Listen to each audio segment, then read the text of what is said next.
It's time for Twig This Week in Google. Stacy's here, Jeff's here, Ant's here. We've got lots to talk about. The worst malware exploit in the last decade. Julian Assange is coming to America. Can he get a fair trial? And the typo that cost $297,000. It's all coming up next on Twig. Podcasts you love. From people you trust. This is TWiT. This is Twig, This Week in Google, episode 642, recorded Wednesday, December 15th, 2021.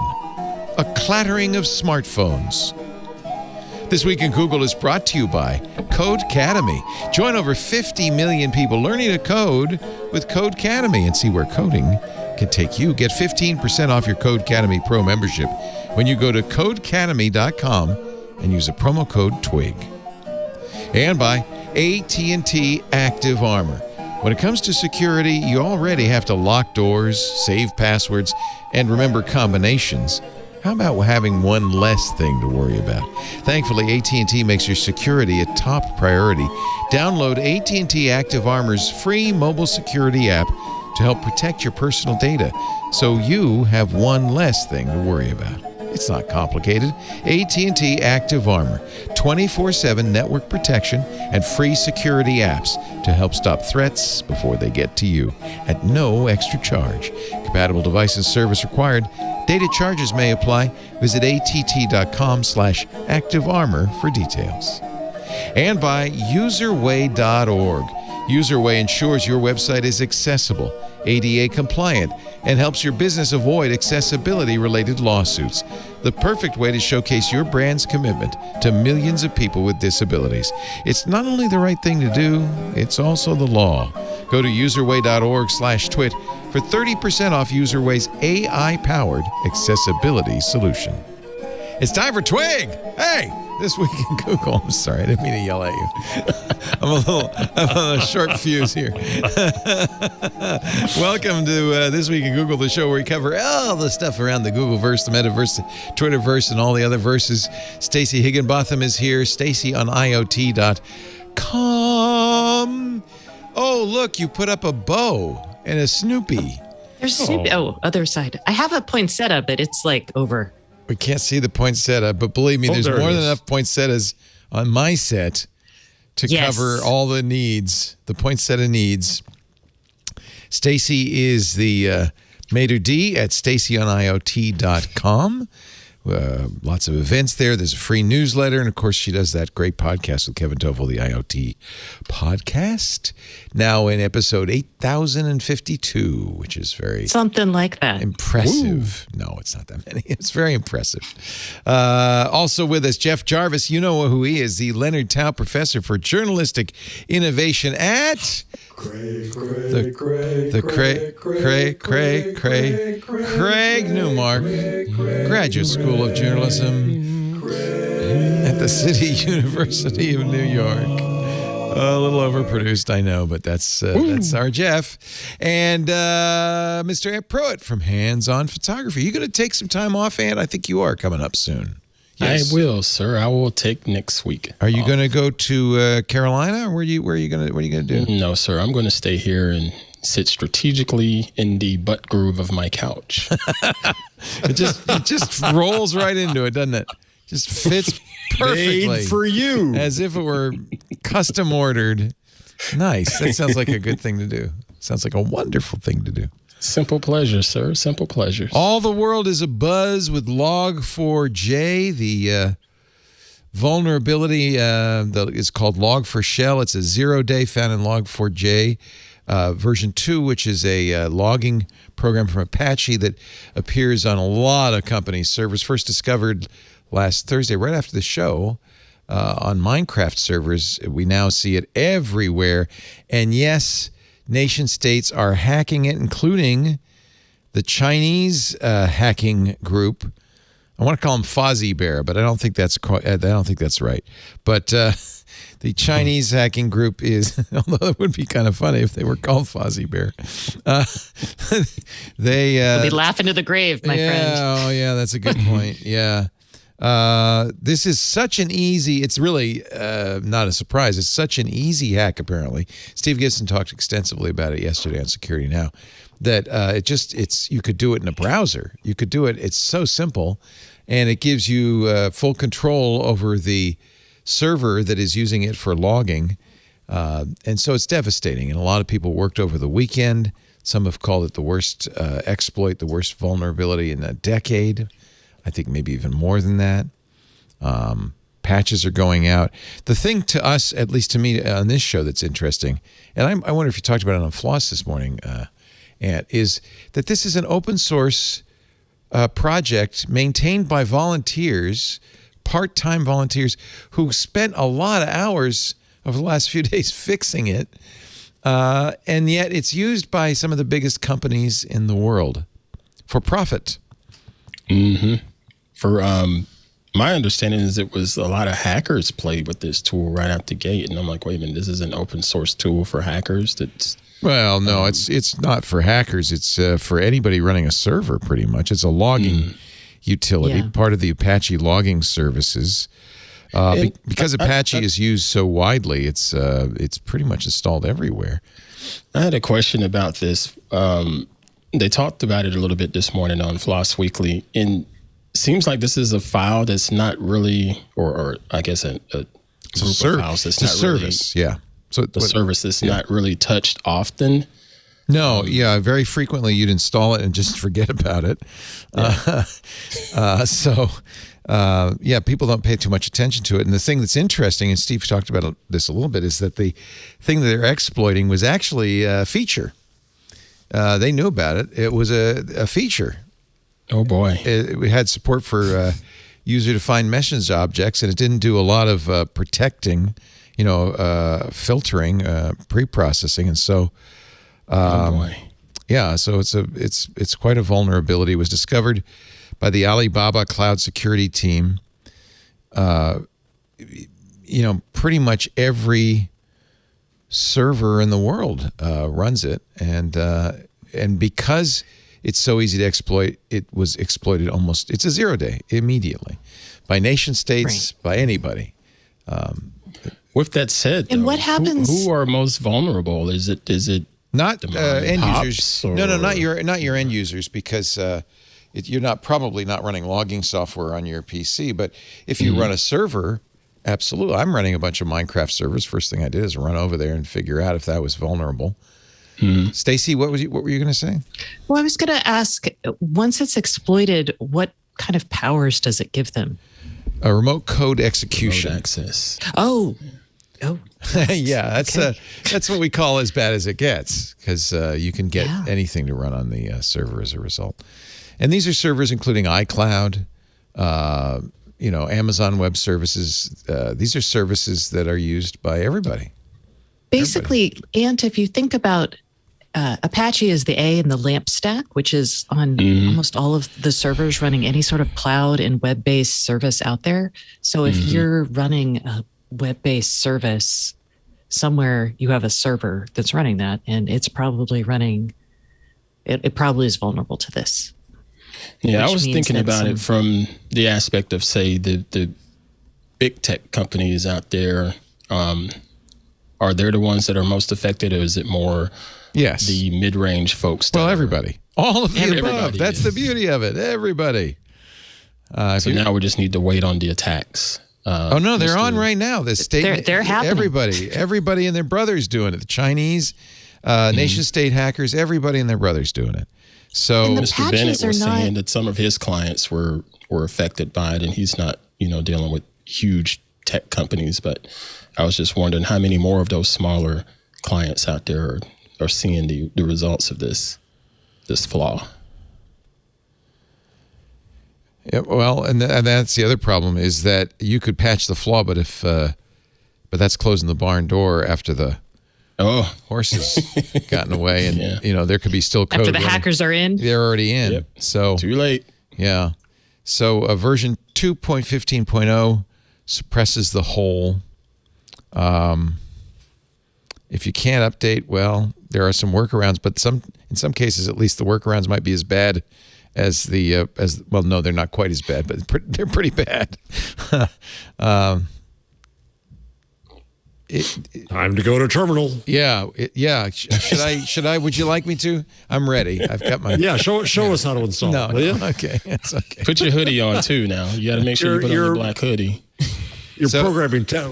Yeah, that's right. Essentially, you're getting you can with a malformed URL trick the server. Perfect. There, you look good. You look scary. Well, actually, no, you look more like an aged monk. He looks like a Sith Lord. Sith Lord. I think it may be somebody in the Sith Lord retirement community, perhaps. Oh, ageism, man, coming from someone who's also old.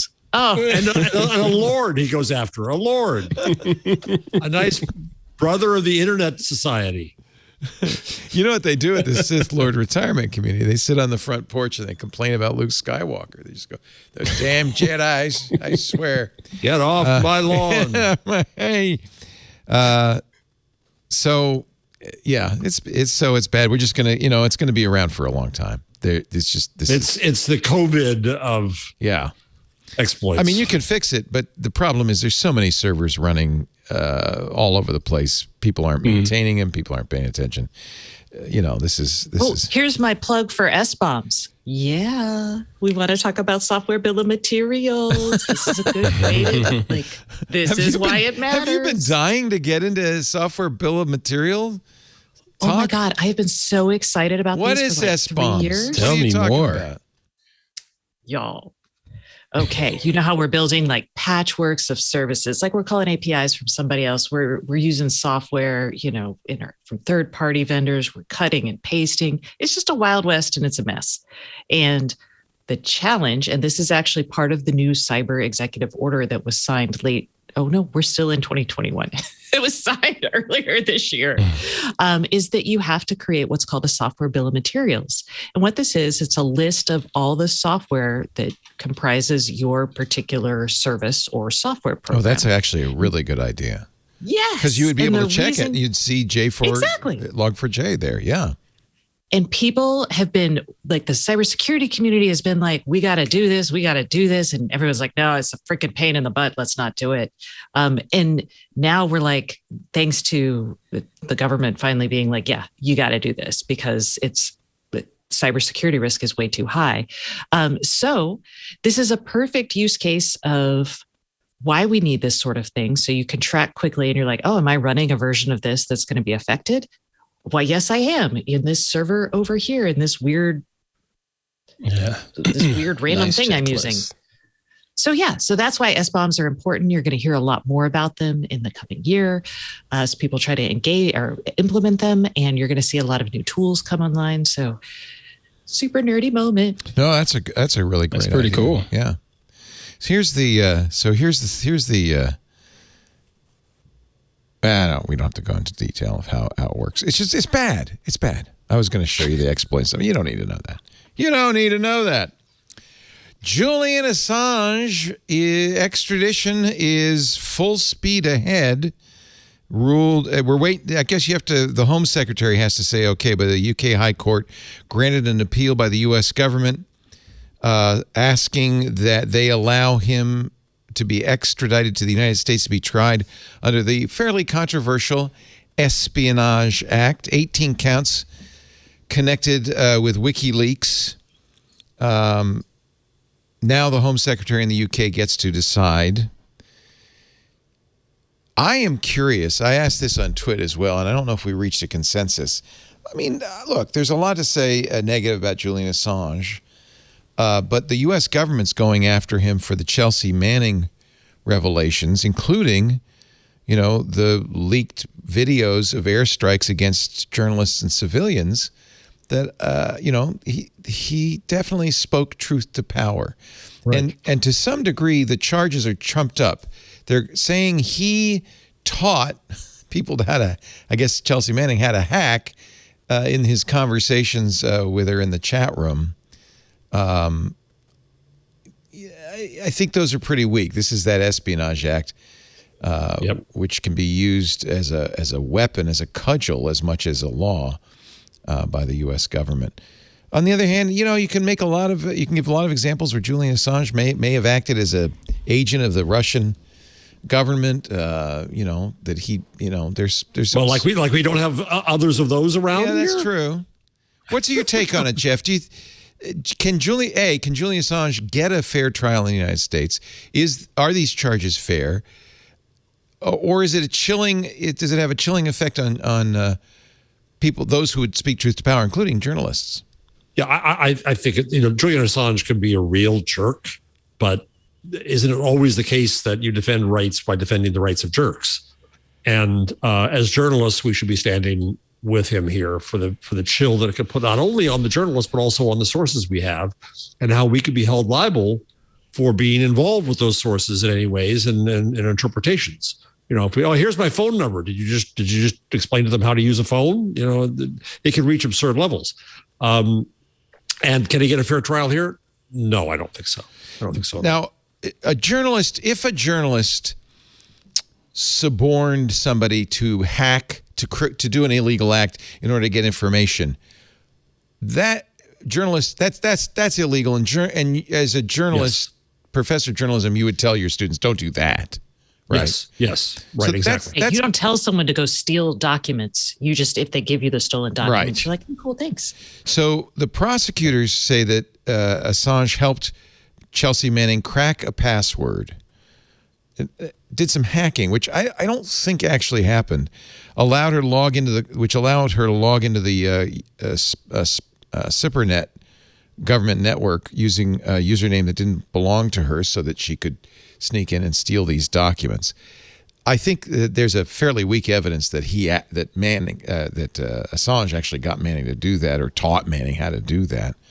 Mm-hmm. But if that is a criminal act, I mean, we're not talking the First Amendment here. If Assange did that, that would be a criminal act. Well, let me ask you, bedding or something. How about Stacey, actively encouraging Manning to leak information? Is you saying that's a beyond the pale as well?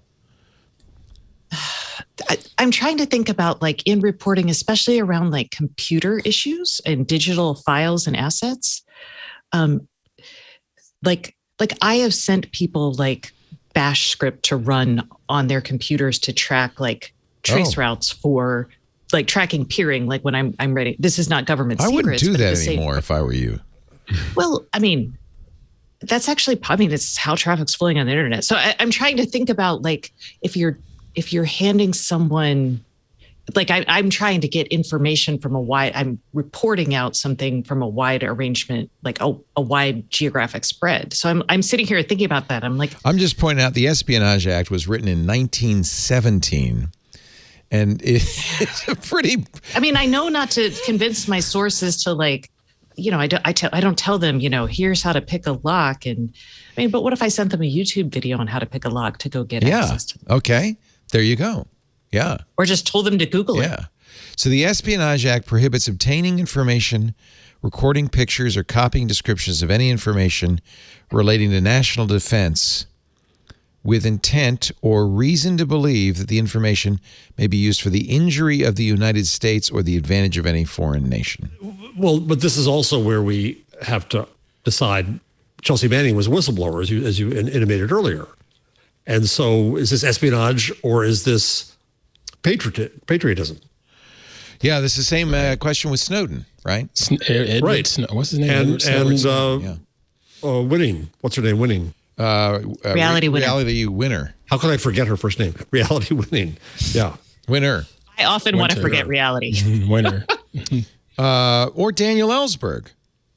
Absolutely. Going back to the Watergate in Vietnam. Pentagon Papers. He leaked the Pentagon Papers to the Times. He also was charged under the Espionage Act. The judge dismissed charges protecting.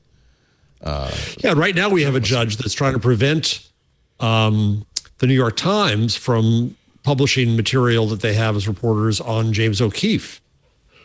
And that's prior restraint. And we've won that fight before on prior restraint. And right now the New York Times is losing it. And there's tons of threats to the press and freedom of expression and freedom of speech going on right now. And so, this is troubling. That's why Snowden's in Russia. He was charged under the Espionage Act, and rather than facing those charges, fled the country and sought asylum in Russia. Much like Assange did in the Ecuadorian embassy and then later in the UK. He's in prison in the UK, and should the Home Secretary Priti Patel approve the requests, he could be on his way to the United States. And I think I kind of agree with you. It's not that he wouldn't receive a fair trial so much, Jeff, it's that it's just like throwing the dice. You don't know. It depends on the judge. It depends on... Yep. Well, isn't that so much? I mean, welcome to Justice in America. I was going to say, that's all cases. A lot less attention. Yeah. Yeah. All right. Well, we'll keep an eye on that one. So I'm very confused. About? The elf on the shelf is over your right shoulder on the 3-shot and your left shoulder on the 1-shot. Oh, he's crossing the line. Magical. Elf on the shelf. Crossing You're crossing the line. This is, He's not see sitting there, still. there. You're going to make our audience nauseous. Yeah. Nauseated. Can't cross the line. All right, Victor. I've been pressing every button like when you're off screen to He's try trying to desperately. figure it out. Victor's trying to figure out how the elf on the shelf works. Only John knows that. John's on He's vacation. sitting there like, so. Jammer B. Yeah, the Jammer B ain't here. He ain't here, man. Jammer B's not here, man. Giggling right now. He is at home laughing. Let's see. I would like to take a little Child break, and then we security come right there. back. It's time to talk about the man of the year. No, it ain't. No, it ain't. Oh, yes, the man of the year. But first, a word from Codecademy. We were talking earlier on the show about the fun little exercises I'm doing with the advent of code, and I have to give a little pat on the back to Codecademy because it's where I learned. I think it's Python. I've been taking classes there. It's so much fun. It is a great place to learn how to code. In fact, over 50 million people already know Codecademy is the best way to learn to code, because Codecademy not only teaches you job-ready coding skills, but helps you build unique projects for your portfolio. You'll have those certificates you could put on your LinkedIn, even prep for technical interviews, all the things you need to get a new career as a programmer. Programming is so much fun. So much fun. But I have to say, it's important when you're learning to program that you get a hands-on experience, and that's what Codecademy does so well. You'll be writing code from your very first lesson. And instant feedback, too. As soon as you submit it, you hit the submit button, you'll get feedback right away. You'll know if you're on the right track. It's a really great way to learn. What is it? A record number of people quit their lousy jobs in the last few months. Maybe you would like a better paying job with better conditions and a lot more satisfaction. Maybe you'd like to learn to code. This is the place to do it. No matter what your experience level, you'll be writing real working code in minutes, and code in a lot of languages: Python, HTML, CSS, SQL, JavaScript. They just added a whole Swift program, which is so exciting. That's the language for iOS and Macintosh. If you want to write iPhone apps, this is the place to go. You'll really be learning. And if you're not sure where to begin, you should still go to codecademy.com, because they've got a great personality quiz. It's not a coding quiz. No math will be asked. No coding questions. They ask you about the things you like, what your personality is, and they give you, and I did it, by the way, and it was very good. It said you should be getting into computer science. You seem to have an affinity for that. It'll get you tailored career advice and course recommendations based on your personality, on your interests, your strengths. They told Lisa she should get into statistics, which is exactly right. She's very good with numbers. You'll get instant feedback. Your code is tested as soon as you submit it. It's an interactive platform where you'll learn by doing. You'll be building a portfolio. You'll get that certificate of completion. And then your dream job awaits: web development, programming, computer science, data science, statistics, tons more. If you want to learn a new skill, whether it's to build websites, troubleshoot tech issues, transition to a new career, it's even just fun for a hobby, check out Codecademy. And by the way, I use their cheat sheets at Codecademy because they're really good and they're really helpful even when I'm not studying. Join the 50 million people learning to code with Codecademy and see where coding can get you. I'm a big fan. Get 15% off your Codecademy Pro membership. Just go to codecademy.com. Use the promo code TWIG. TWIG. Use the promo code TWIG so they know you saw it here. CODECADEMY.com. 15% off Codecademy Pro. The best way to learn to code. Codecademy.com. Don't forget that promo code TWIG. We thank Codecademy so much for supporting This Week in Google. It's a really clever platform. Very clever way to learn how to code. Time magazine has not always made the person of the year a good person. Very famously, Hitler was Time magazine's person of the year during World War II. So it's just influential. I bring that up because Time magazine's person of the year this year is Elon Musk. Look at that guy. Look at that guy. Wow. I guess that's reasonable. As somebody who's made his mark on for better or for worse on the country. Tesla's introduced electric vehicles, and now everybody's making them. SpaceX has been a huge success. But he didn't make the electric vehicle this year. That's old news. Yeah. Although he did become the richest man in the world this year thanks to the success of Tesla. Oh, so that makes you person that's of the the year criterion. Too. Okay. Well, it's one of many, but has Bezos been? Yes, Bezos hasn't he been the man of the year? No, I truly don't know. This feels like one of those silly, like it's kind of like people's sexiest man alive, in my opinion. Yeah, Well, in fact, Stacey, let me tell you about that. I was in the room. Tell me. The managing editor had a cover and couldn't think of a cover billing for it. We just had the story. That was it. The elf went flying there, and just couldn't. There was no news. There was no news peg for it. It was just a celebrity story. Pat Ryan, she had no idea what to do. And she finally said, "Oh hell, why don't we just call him the sexiest man alive?" Cover sold like crazy and became an annual institution, right? Of course. It's cheap magazine tricks. It's worse than meaningless.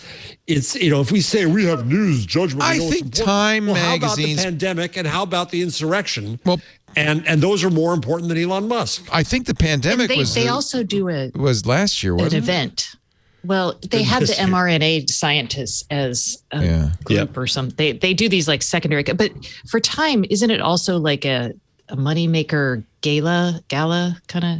They turned it into that where they have the 100 most important people. They've exploited it yet more. Yeah, it's all BS. It's pure, utter, meaningless, manipulative, desperation BS. Okay, thank you. Yeah, we're talking about it. Well, not anymore. We're done talking about it. I like the idea of a person of the year. If I had put together the rundown, it wouldn't be here. But I did. But you complained last week about me on the rundown, so I put it. So you can't blame me for this being here. By the way, just to be clear. Now it's just in the Financial Times Man of the Year, Elon Musk. At 2FT. It worked for Time. All right. Yeah, we don't have to mention it. We don't have to make a big deal out of it. By the way, Bezos. I don't have a problem with person of the year if it's someone that has done noteworthy. It was things Greta for the Thunberg society, 2 years ago. It was Biden and Harris last year. See, nobody remembers this actually. Khashoggi and other journalists who faced persecution in 2018, the Me Too movement in 2017, Donald Trump in 2016, Angela Merkel in 2015. In 2014, the 2016 is where they got that great video of the eagle attacking him. Yeah. Oh my gosh. Yeah, that was funny. The Ebola fighters in 2014, Pope Francis 2013, Barack Obama. When was it 2012. Us? Oh, the God! That was 2006. It was you. You're the piece. Which is us. Individual content creators on the World Wide Web. I guess it was us because we were doing the show by then, weren't we? Yeah. Mm-hmm. I guess it was us. Sure. Bill and Melinda Gates and Bono in 2005. Again, those are people doing something for society. You know, It was Rudy That makes Giuliani sense. in 2001. Oh, I'm sorry. Bezos was person. I keep saying man, by the way. It's person. It's many women have won. Person of the year, 1999. Bezos was. Oh, a that's person. good. All right, Yeah. that's prescient. Yeah, they knew ahead of time he was going to be the person of the year. Yeah, you're right. It's just to sell magazines. I'm sorry I gave him any time at all. Well, I mean, if you want to talk about NFTs and gaming the market through social media, and then I guess would've that's been totally- relevant. Look, we talk about him. I would have been at totally least every fine other with show. Leo, I'd have been Leo, fine I with got it it. if he didn't have his shenanigans tied to all of the things that he's done from a research standpoint. He's a Totally shenaniganer. fine with it. Shenaniganist of the year. Leo, Yes. I think that TWiT should make a new feature every December. The nerd Twit of the year. How about if we call it Twit of the Twit year? of the year. Yeah, there you go. Better, far better. Our Yes, Twit of the year year. this year, Aunt Pruitt. I didn't need an editorial panel In or a slow- anything. Congratulations, sir. Trumpets, though. I'd like Where to were the present you trumpets? with the official Twit of the Year award. It is this lovely, I don't know, Golden deer. Golden Deer Award for the Twit of the Year. This is the first annual. We'll engrave your name. Can I have the receipt for that? Can I have the receipt return for it? it? Well, actually, if you do want to return it, the price is on the bottom. Ladies and gentlemen, This right here is the Twit better. of the Year, Aunt Pruitt. Ba-ba-ba-ba. $39.99. This costs $59.99 in Canada. It's called Shimmer Noel. And the crowd goes yawn. I give you the. Here. Jeff, would you hand that over? I'll pass it over. Pass You it- can Pass it pick your award up in the metaverse, and it'll be waiting. It's an NFT. Send me the receipt, please. Did you see the guy? I don't feel sorry for him at all. He sold the bored chimpanzee NFT. Oh yeah, for the wrong rate. Was it 0.75 of a ETH? Yeah, right? he says I fat fingered it and only charged $3,000 for it. I meant to charge $300,000, and it sold almost immediately for like that much. So whoever bought it knew what they were doing. And in there all, are bots out there looking for the stuff that are devalued like the that. whole and thing snatching is them just so stupid. I'm sorry. I'm trying to be open to the I have a whole thing. love-hate with it, sir. I think it's great for artists that can get some additional revenue and have people that have an appreciation for the actual art that they're creating. My problem is the minting process and all of the fees associated with it was ridiculous. Not cool at all. And by the way, just right, The Verge has the picture of the bored ape, and you can just right-click it and save it, and then you have a copy of it for free. Yeah, you got a copy of it then. Mm-hmm. What does it cost you to make one, Ant? It's like $12, right? It depends on the fees at that hour. Yeah, Sometimes it's a lot higher. Sometimes it's a lot lower. yeah. Anyway, I don't really feel sorry for the guy at all. And he had the good sense of not saying, "Oh, woe is me." You know?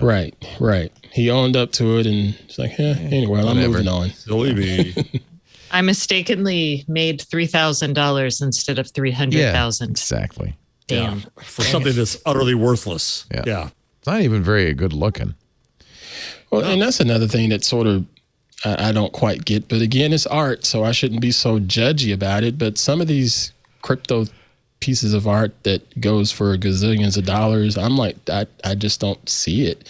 And then the fact that a lot of the artists are using some sort of automated system to create them, macros or whatever, to just spit out versions of these apes. It's not a lot of work involved in it, and it just sort of cheapens it, in my opinion, versus someone sitting down, going through the process of creating this piece of art. And, I put my heart into this, not a couple hotkeys to create it, How would you feel about like Jeff Koons, he factory produces like his balloon dog. So there are a series of artists out there today who come up with an idea and then just get it replicated. And is it art? Right, Andy Warhol had a whole room of people That's making right. his silk screens. The factory he knew what he was doing. He called them the factory.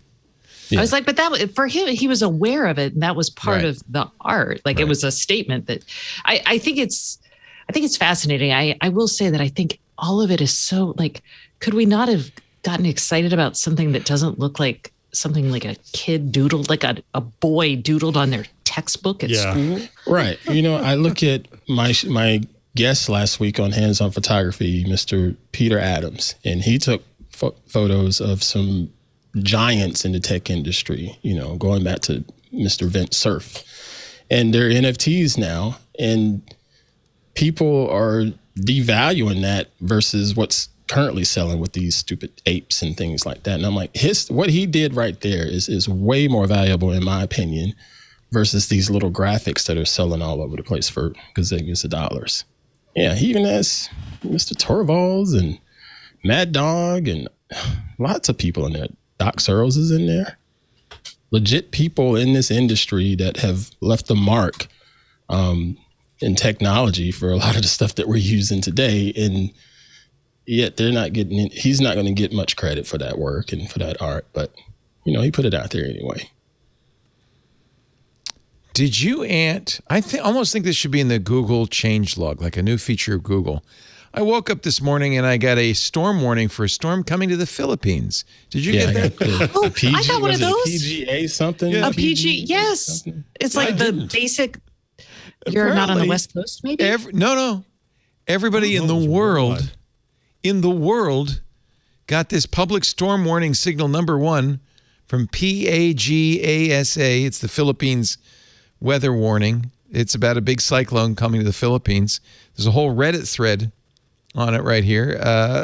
And that's noteworthy, but not really for me. And I chalked that up to this is some other issue with Android 12, so I just ignored it. You expected nothing less. Right. I mean, I've never heard of this happening before. That is a substantial bug where I didn't know everybody got it. everybody got it. Look at this thread. And I got it in Central Florida. I got it in Switzerland.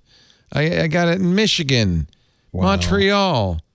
Everybody, here's a picture of it in case you, I guess it wouldn't look like this unless your wallpaper would look like that, but that was that was it. And I saw that and I thought, I actually asked Lisa, are we getting a big storm?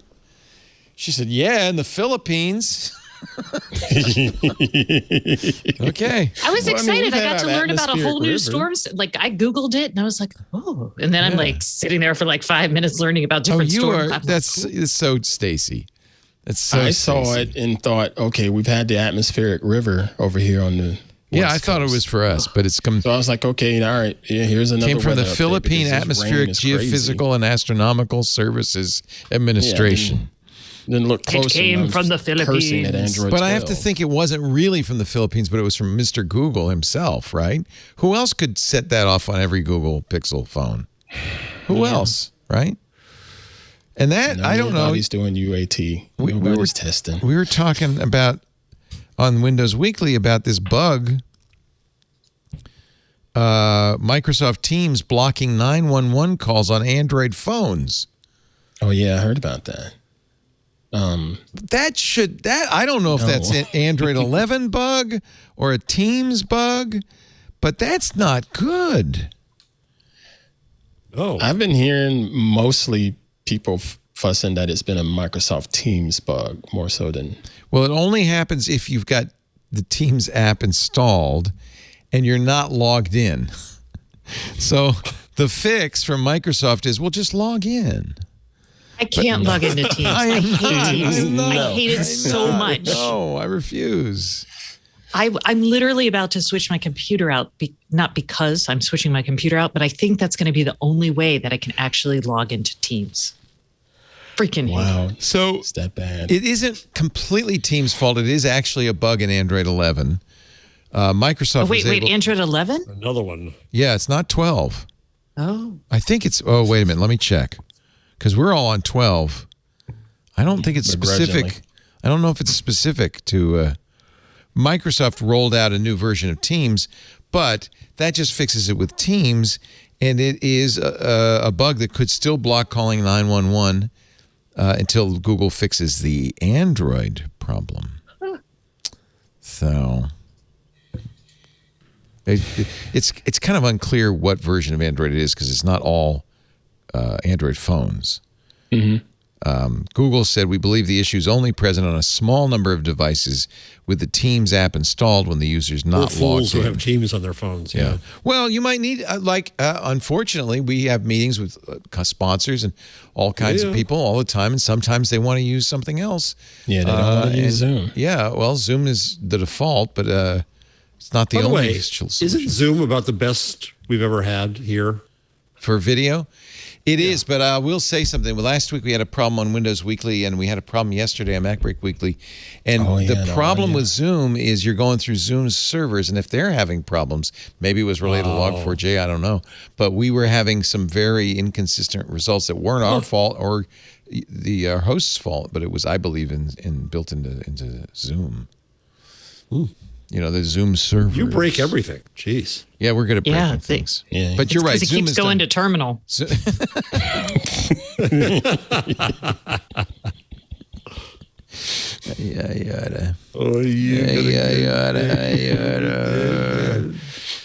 I don't know if this really is appropriate for Twig. We certainly talk about it on MacBreak Weekly, but you remember the big furor when Apple announced that they were going to put a scanner for child sexual abuse material on each and every iPhone. So yesterday they did roll out one of the other features they announced at the same time, which was an ability for messages, if parents turn it on, to scan for incoming naked pictures and to warn the kids, you don't want to see this. And it actually gives them 3 warnings before they can actually see it. In its initial form, it alerted the parents. Now it does not. Apple turned that off.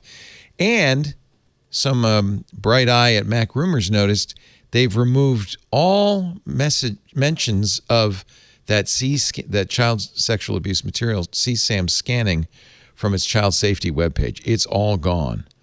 And there's some thinking that maybe Apple doesn't plan to keep going with this.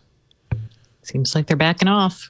An Apple spokesperson told The Verge that although the CSAM detection feature is no longer mentioned on the website, plans have not changed since September, which means it's still coming.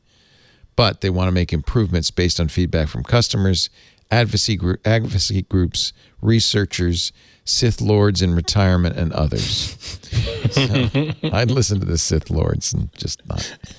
And nickel millionaires too. As well you should, my son. We mention, I think we did last week, that the better Zoom call where the CEO got on and said, all of you on this call, you're fired. Fired, I think, what was it, 600 people at the same time? 900. 900? Nice. It's the only way he could have done that. 900. If you're on this call, you're part of the unlucky group that's being laid off. If anything, he could have been a little more human about it, because one of the reports I read said that he was sort of like lackadaisical about it and just sort of... Well, you're unlucky, so you're fired. He wasn't that lackadaisical, because in the town hall afterwards, he said... You will not be allowed to fail twice. You will be encouraged to fail once, but not allowed to fail twice. Not meeting deadlines will not be acceptable. You're going to make an excuse for him, Stacey? Well, I was just going to say, it's hard to fire people, and you may emotionally distance yourself from it, so other people may perceive you as being something that you're not feeling. Yeah. Well, he's gone. I try to give people the benefit of the doubt. He fired himself. Vishal Garg is taking time off effective immediately. An email sent on Friday morning. And they just leave, though, right? That's not necessarily... I don't know if he's coming back. Better.com is a digital mortgage company. They have hired an outside firm to, quote, do a leadership and cultural assessment.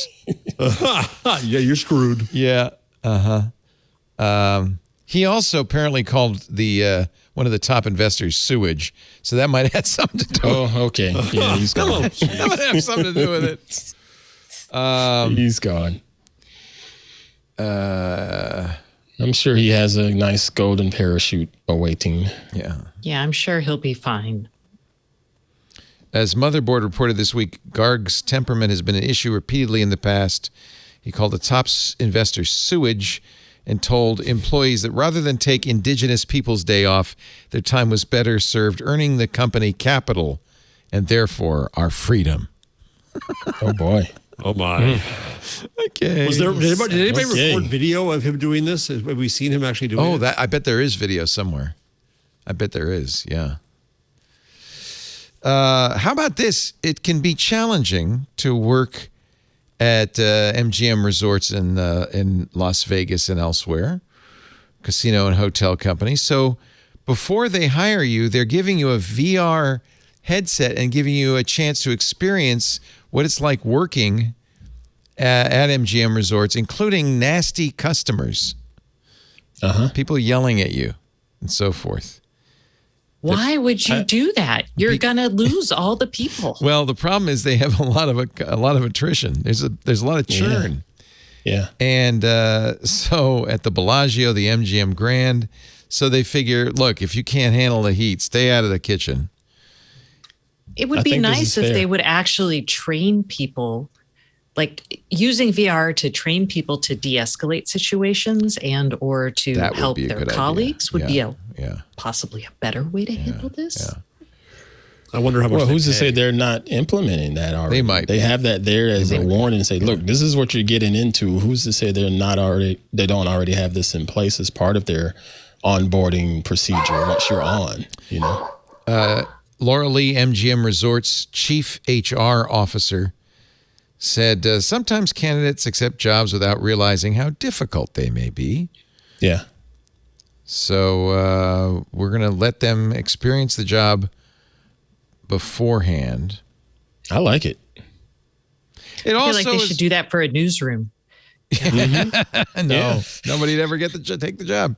Oh, and by the way, we're going to underpay you at the same time as Well, yeah. you get yelled at. Actually. Yes? Oh, I was going to say, actually, my journalism professors did a good job. They made sure They warned we you? knew what a newsroom. They gave you No, a good they idea. actually, like, I had classes where they would actually, like, I had a financial journalism class and it started at like 4:00. So when we arrived, he was like, okay, 30 minutes. By 30 minutes, I need your market story. That's good. You know, so- yeah, that's a good And ex- it yeah. was great training. Yeah. This is what it's going to be like. Might as well get used to it now. He did not scream at me like some of my other editors while trying to write the story. Right. So that was new. Hey, how about that pandemic? How about it? How about it? So we're back in California. We're back with mask mandates. Except it's very confusing here in California because the state said you got to wear a mask. And then our county just said, no, you don't have to wear a mask. So I don't know. Well, here in New York, the federal government employees are required to get vaccinated. City employees are required to get vaccinated. Private employees are required to get vaccinated. But me at CUNY, because we're a state institution, nope. Faculty and staff are not required to get Oh, vaccinated. really? Oh, it's awful. It's just awful. Meanwhile, NYU is now requiring all faculty, staff, and students to be boosted by January. Yeah. I'm boosted. getting my booster tomorrow. I got my booster. Yeah. But here's something pretty amazing. Can't get mine I just yet. came across this. How dare I look at Twitter during the show? But I that's how I found this. The Commonwealth I'm not Fund, shopping. The Commonwealth Fund did a study, and in their estimation, the vaccination program has saved 1.1 million lives. That there would have been 1.1 million more deaths without it, and 10.3 million additional COVID-19 hospitalizations by November 2021. Wow. Yeah. How's that for sobering? How lucky we are, how fortunate we are. As bad as it is, we have tools in front of us.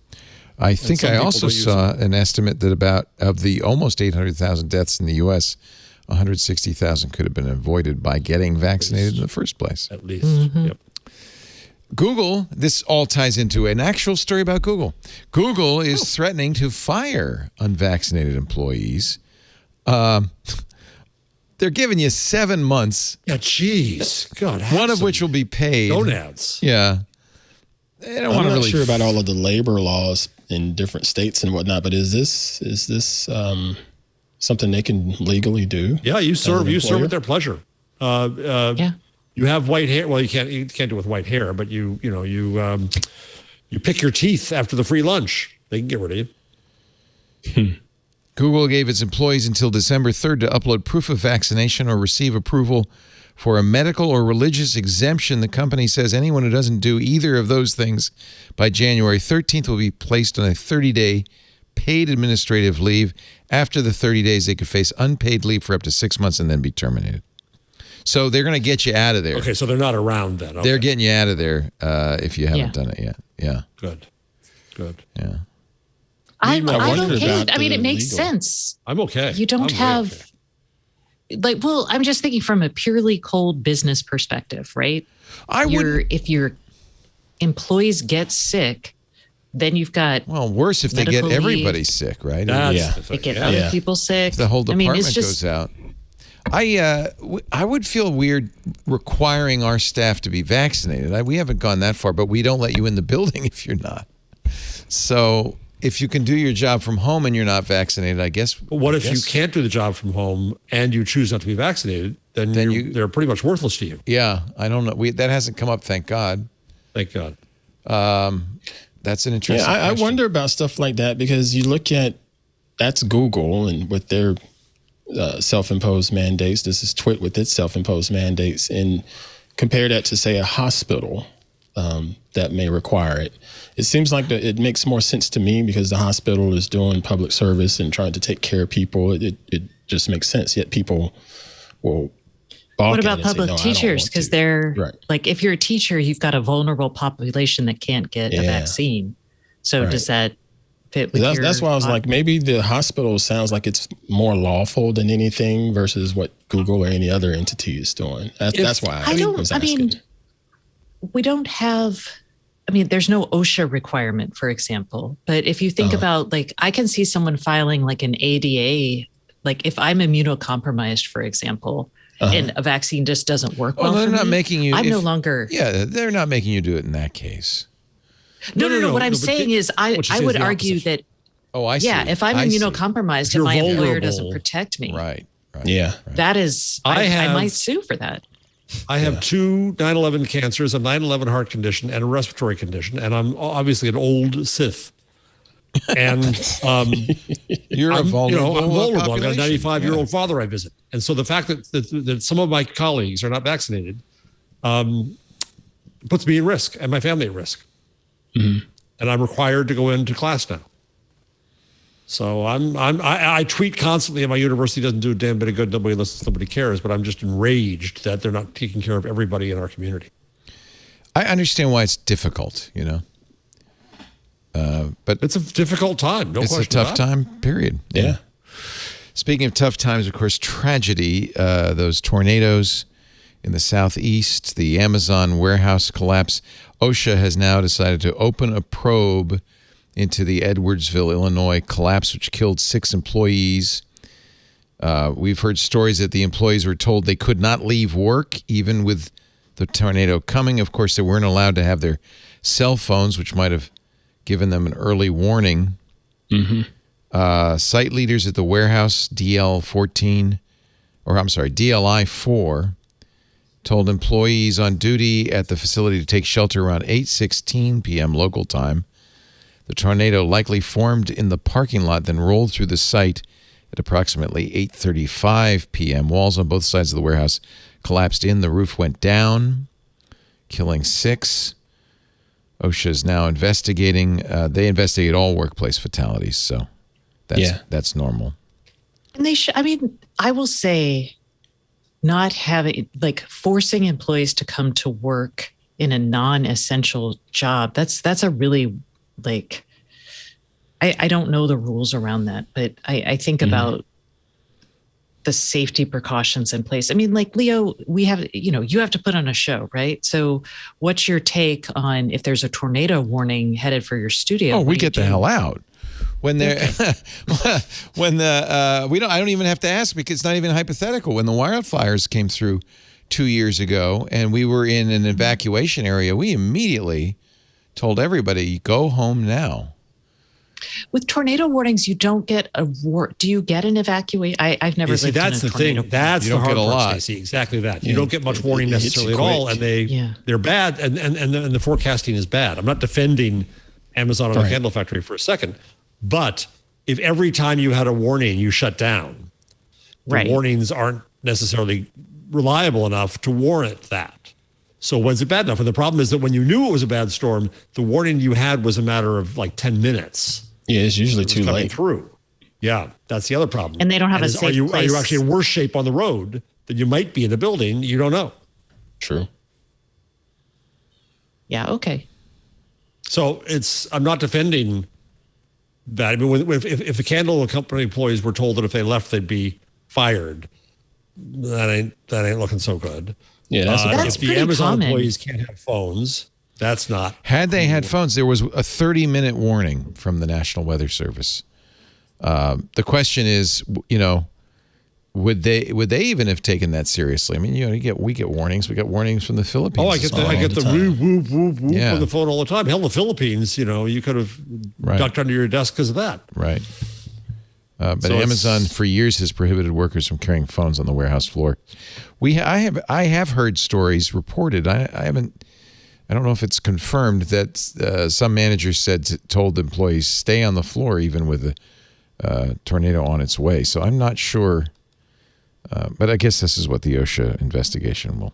Yeah, in 6 months we'll have a clue. Yeah, I don't know Curious if to see what that's the happened. SOPs are. Yeah.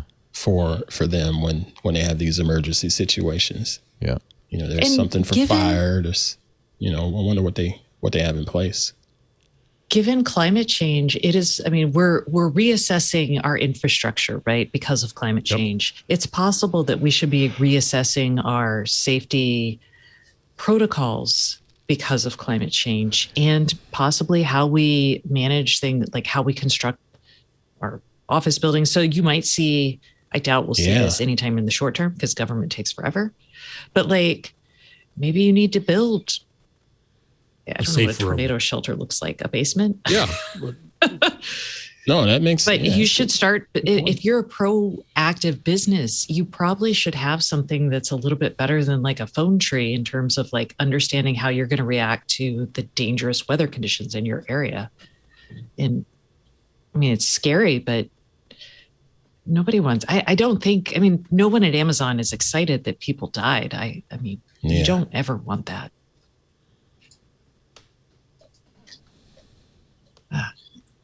Let's take a little break. We'll come back with more. It's This Week in Google. Stacy, Jeff, Aunt Pruitt. Our show today brought to you by AT&T Active Armor. When it comes to security, well, you already have to lock your doors, save your passwords, remember combinations. How about one less thing to worry about? Thankfully, AT&T makes your security a top priority. Download AT&T's Active Armor free mobile security app to help protect your personal data so you have one less thing to worry about. It's not complicated. AT&T Active Armor. 24/7 network protection and free security apps to stop threats before they get to you at no extra charge. Compatible device and service required. Data charges may apply. Visit att.com/Active Armor for details. Twitter is adding, I think this is great, auto captions to make video more accessible. Yeah, good for them. Did Facebook start this? I feel like I don't Facebook. know. Everybody has captions now on Facebook because they expect you won't have the audio on when you're looking at your feed. Right? I think I don't think it's an accessibility thing. I think it's that. Yeah. And the captions have gotten so much better too. Right. Voice Transcription. tweets and spaces both have captioning, and there'll be captioning on video as well, auto-generated. making it more accessible for deaf and hard of hearing users. But I have to say, these days, everybody is having a hard time hearing, and we're all using captions. I don't know. Do you guys use captions when you watch TV shows? I only do it on, seems like Netflix most of the time. As beautiful as a lot of the Netflix original movies are, the audio mix is always a mess to me. The sound effects are just tremendous and rich, and then the dialogue is just like this into it. Actors mumble. They don't record it well. They mix it poorly. Yeah. I turn up my set on channel, but a lot of times. I'm doing it on Succession because I want to catch the lines. Well, Succession's another story because they sometimes have sotto voce stuff that you wouldn't hear, but then... I think maybe you told me to do that. I think. You shows up in the caption. Yeah. So did you watch the last episode of the season? No, I haven't yet. No, shh. Nope. Halfway through. There are some that I missed, visual clues the first time around that I missed, but I saw later on Reddit that actually kind of help understand what's going on. It's a wonderful season ender. I gotta start that season. I've yet to start that. Jeff and I are the only people who like it, but that's because we're really awful. No, I love the first two seasons. I haven't watched people like us, huh, Leo? Yeah, it's people like us. It's our people. Yeah. It's our people. You're far too nice to watch Succession. No, hold on. Now, when I thought I told you when I first started watching it, I was angry. Yeah, I was angry when I first started watching it. I'm like, this is bullshit. And I was too, Ant. I was the same way, but now I can't watch this. It was right at the beginning of the pandemic, and people were struggling. Yeah, I agree. Angry. Completely agree. You're utterly right, Ant. But then I was so bored, I ended up watching it, and everybody said you have to watch it. So I'm, a sheeple, and I watched it, and I'm glad I did. Oh, I think it's the best show. It's the best written show on TV. Yeah. It's pure Shakespeare. I also see bits not only of Murdoch, having worked for all these moguls. I see bits of Condé Nast. I see bits of Time Inc. I see bits of Robert Maxwell. Well, in a larger sense, this show is about an old media empire trying to figure out how it survives in the new world. Yeah. Right. So, right. It does apply to what we talk asset. about all the time. Mm-hmm. Yeah. That's what I found fascinating. Yeah. And they, by the way, they still haven't solved it. Oh, wow. I'm going to pick it up eventually. Maybe over the holiday break, I'll pick it up. I want to watch it all over again. I think you'll. Well, you'll either come back and curse us or thank us, but I think you'll thank us for saying that you should watch it. All right. But it was interesting. This week there was news that I actually see as somewhat related. Is that Vox is buying 9 Media? Yeah. So let's talk about that because Lisa said they're merging, and I said, Vox can't. I mean, I think 9 Media is smaller than Vox, and I think you're right. I think they're buying 9 Media, which is essentially, but it's a stock deal. It's a stock transaction. The phrase is merge in the Washington Post and is buy in the Wall Street Journal. So I'm not Jim sure. Bankoff Media or Group 9? Group 9 Media or Group 9? Sorry, Group 9. Okay, Group 9. And so what struck me about this, you also have obviously BuzzFeed acquiring Huffington Post and whatever it was they acquired, and when they went through the SPAC, and Jonah Peretti has been arguing for quite some time that they've got to consolidate to compete with the big guys. It struck me as I was thinking about it that this is the last supernova gasp of scale in media. These guys have to. That's you think where they're swimming upstream? You think this is against the trend? You think we're going niche and not aggregate? Yeah, I do. I think it's a different version of scale, and so they're stuck in an ad market where either through getting RFPs from big agencies that still exists, or getting programmatic to compete with Google and Facebook. They want scale, so they're all saying scale, scale, scale. I think in the sense that's advertising on the subscription end, Substack and Spotify also go for scale on that end.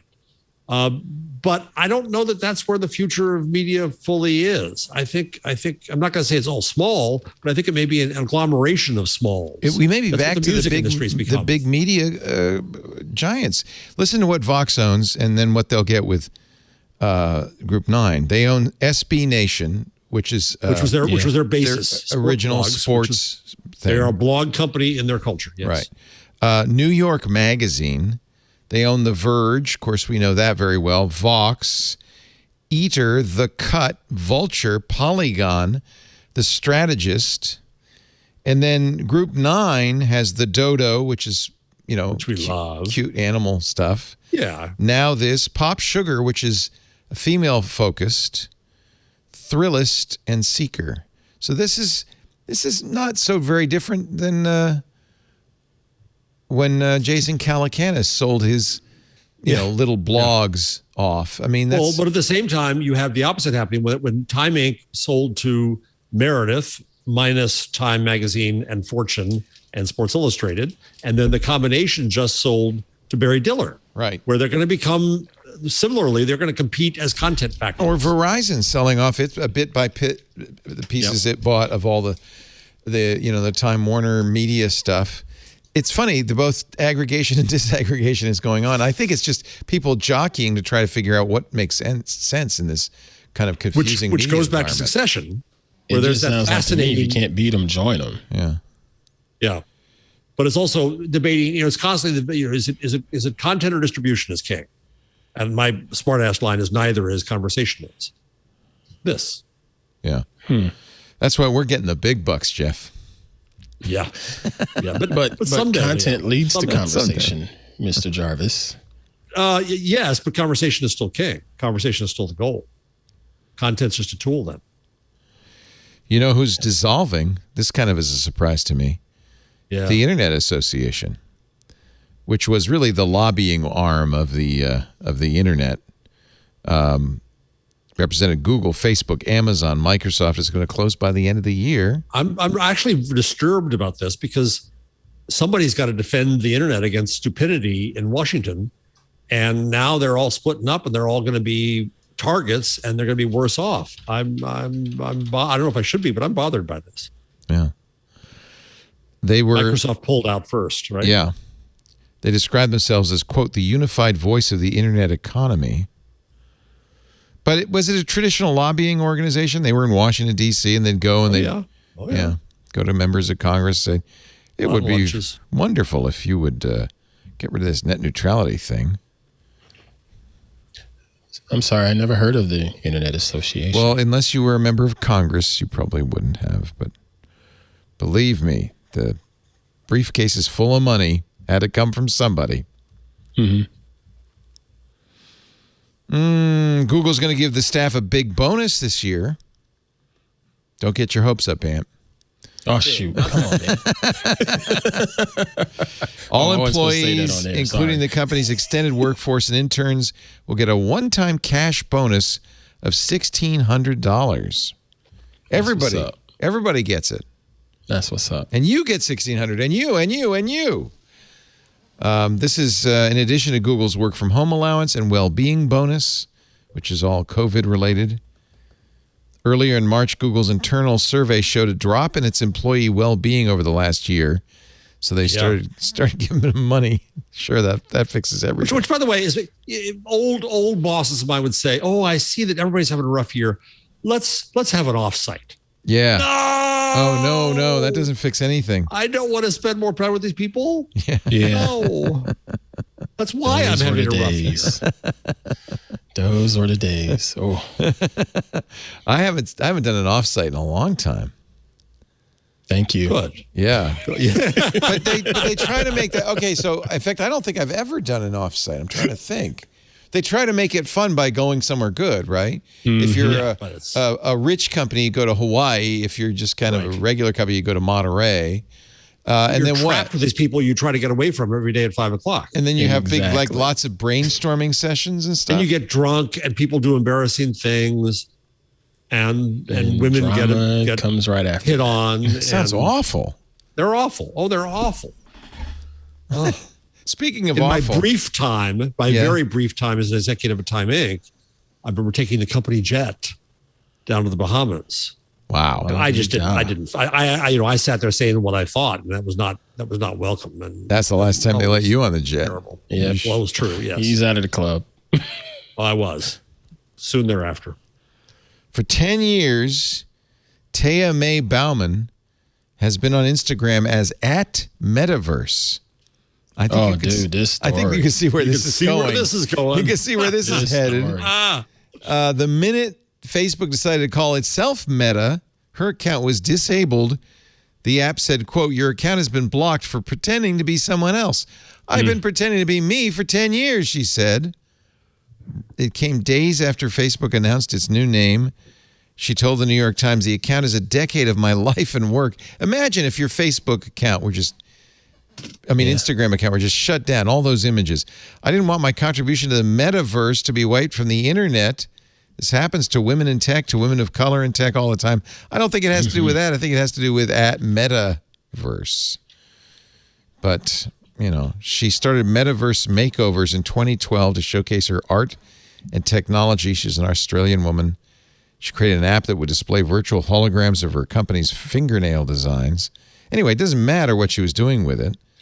But for crying out loud, Facebook, I mean, please, you can't just stomp on everybody it's prior to you.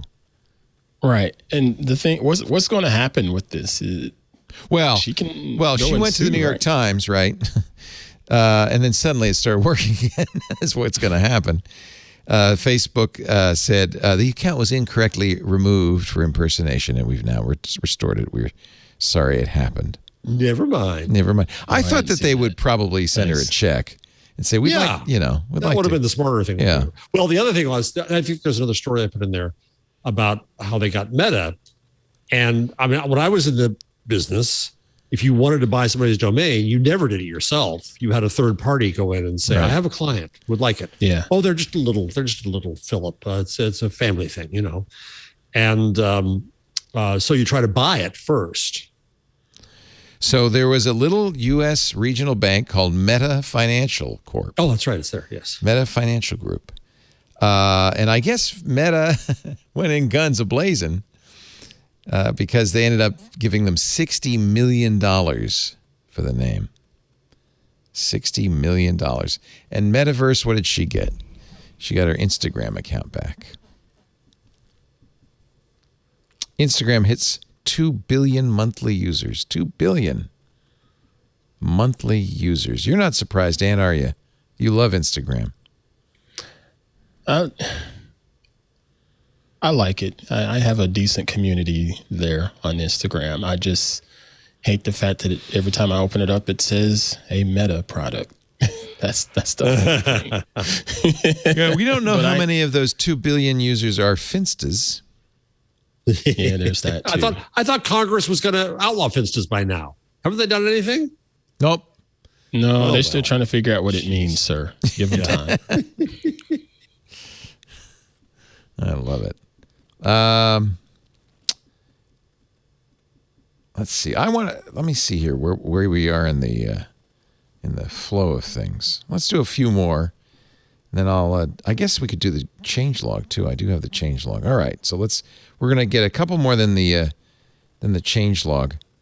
I mentioned this on Sunday. I think it deserves the shaming. Illinois Democratic State Representative Marcus Evans, noting a surge in carjackings around the Chicago area, has decided it's because of Grand Theft Auto. Which came out, by the way, in 1997. And he is planning to introduce a bill in the state of Illinois to ban sales of the game. State legislators could be some of the dumbest people on earth. Carjacking is not normal, and carjacking must stop, says Marcus Evans. He paired up with Early Walker, community activist, to start Operation Safe Pump, which could mean so many things. But in this case, security teams patrol gas stations to protect people while they're pumping gas. Now, tell me the truth. When I said Operation Safe Pump, is that the first thing you thought of? That would be no. No. This guy is not the sharpest tool in the shed. I'm just saying. And apparently Early Walker, the activist, agreed with Evans about the game. Representative Evans and I, says Early Walker, have researched, and concluded that these very young offenders of carjacking are greatly influenced by the Grand Theft Auto video game. And this sounds just like the late 1980s, early 1990s with the warning labels on the hip hop albums. Yep. Oh God, this has been going on for years. Oh yeah. I truly believe there is bipartisan support to ban this game from being sold in Illinois. Well, you introduced that bill. We'll see. We'll see. We'll see exactly how much bipartisan support there is. And it goes back, obviously, to comic books. And I just read a wonderful, wonderful book. Oh, time to hold my book. This is the British version, but the U.S. is out, called The Library of Fragile History by Andrew Pettigrew and Artur de Vedeven. I'd love to read that. It's really, really quite good. It's also Audible. And fiction was seen as a really dangerous influence on especially women. Yes. And gives them all sorts of ideas. Libraries shouldn't be stocking fiction because it can do terrible things to the morals of women and young people. Wow. Andrew Pettigrew and Arthur Veduin. Pettigrew is the dean of book historians. He's quite. I've read tons of his books. He's brilliant. University of St. Andrews. All right, I am going to. I have 2 credits I have to use in 6 days. I have just purchased that book. Better be good. I don't know if I plugged this or not. Have we talked about? Yeah, we talked about this. Matthew Bitstreams. What's that? So Matthew Kirschenbaum wrote the book you and I love, which is Track Changes, A Literary History of Word Processing. Yes. It's wonderful. Yes. So this is about the future of digital literacy heritage, right? How do we save that which is passing by us now? And I'm writing a post right now about how it really is oddly a continuum, because this is how we were saving things in libraries and how things passed by, and some got lost and some got burned and so on and so forth. But it's a process. And I'm finally learning that it's just a natural process. This is about how we do that in the future. And so there's a kind of a continuum from one to the next. So fascinating. He goes into the archives at Princeton University, for example, and Toni Morrison's beloved, they have the complete archives there. Well, there was a house fire at Toni Morrison's house, and the manuscript was singed and smoky and burned. And he goes through the archiving of the discs and everything else, and who made what change when. And this is the bibliographer's dream. So how do we look at creativity, and how do we save that? What do we save about it? What's worth saving? So anyway, 2 little book recommendations there for geeks. I see that Pettigrew also wrote a book about Luther. Yes, it's very good. Brand Luther. Is that good? It's very good. The Invention of News, I think, is spectacular. The Book of the Renaissance is very nerdy for me. Yeah. In the Gutenberg parenthesis, I quote him just constantly in the manuscript. He's brilliant. Nice. Well, thank you for that recommendation. Yeah, sorry, a little high-toned moment of book history. Are we already on recommendations? No, not yet. No. Don't get your we're hopes still up. in time. Don't get your hopes up. It's like, my goodness. She said, are we done? Oh, we're so lucky. December security patch is rolling out. Let's see if I got it here. Still waiting on mine, I keep checking every time I see this story. Ooh, System update. Oh, you got yours? No, nothing. Wait, is this for Google? Is it Pixel. for Android? Yes. Yeah. Yes, I got my Pixel security update this morning. Oh, the person that hates their phone the most gets the update So first. jealous. 80, count them. Bug Squeaky fixes. wheel, man. Yeah. This might be the what you've been waiting for, Ant. It's complicated. It's who's going to get it. It depends on. Google put it out a while ago. It depends on your carrier and your manufacturer. And if you have a Pixel, it should be right away. There's a feature drop with UWB letting you hold the back of your phone toward the other device for nearby share. You can aim your phone at somebody. I know a lot of people care about that stuff. I don't. UWB will be cool later on. It's coming. That's kind It's of coming. a lame implementation. Yeah. Well, yeah. Is that similar to what Apple does with its flicking things from one phone to another phone in the room? What is that called? AirDrop? AirDrop. Yeah. Is it similar to that? Yeah, it's like AirDrop, except actually, I think Apple had this too, because Apple supports UWB, ultra wideband as well. Mm-hmm. You can aim it at AirDrop. You could aim at people, so you could say, "I want to," because there's 6 people all who have AirDrop turned on. That one, I think I could aim the phone at that person and it would AirDrop over to them. Miss Stacy, you said AirDrop we do the uses opening Bluetooth. theme? We're not in the changelog yet. Wait, We're not. Oh, okay. Okay, I we think- could be. You want to be? No, I Hold on. I want to tell Ant why he would like this feature.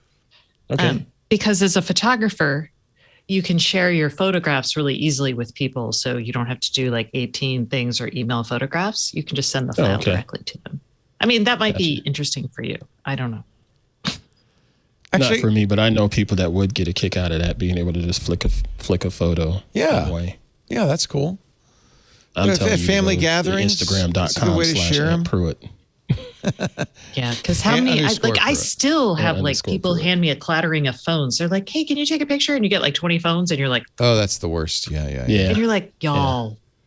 Is I have that the phone is that with like the the good camera. flock of phones? Is the clattering of phones? Oh, I like it. Oh, That's clattering. a collective I like a noun clattering. for phones is clattering. I think you've just done it. The two of you in collaboration. A clattering of phones. I like it. Let's do. Could you get the changelog thing going here, Victor? Yeah. His finger was hovering on the button. Hey, see, I think you were playing with Victor there. I was teasing Victor.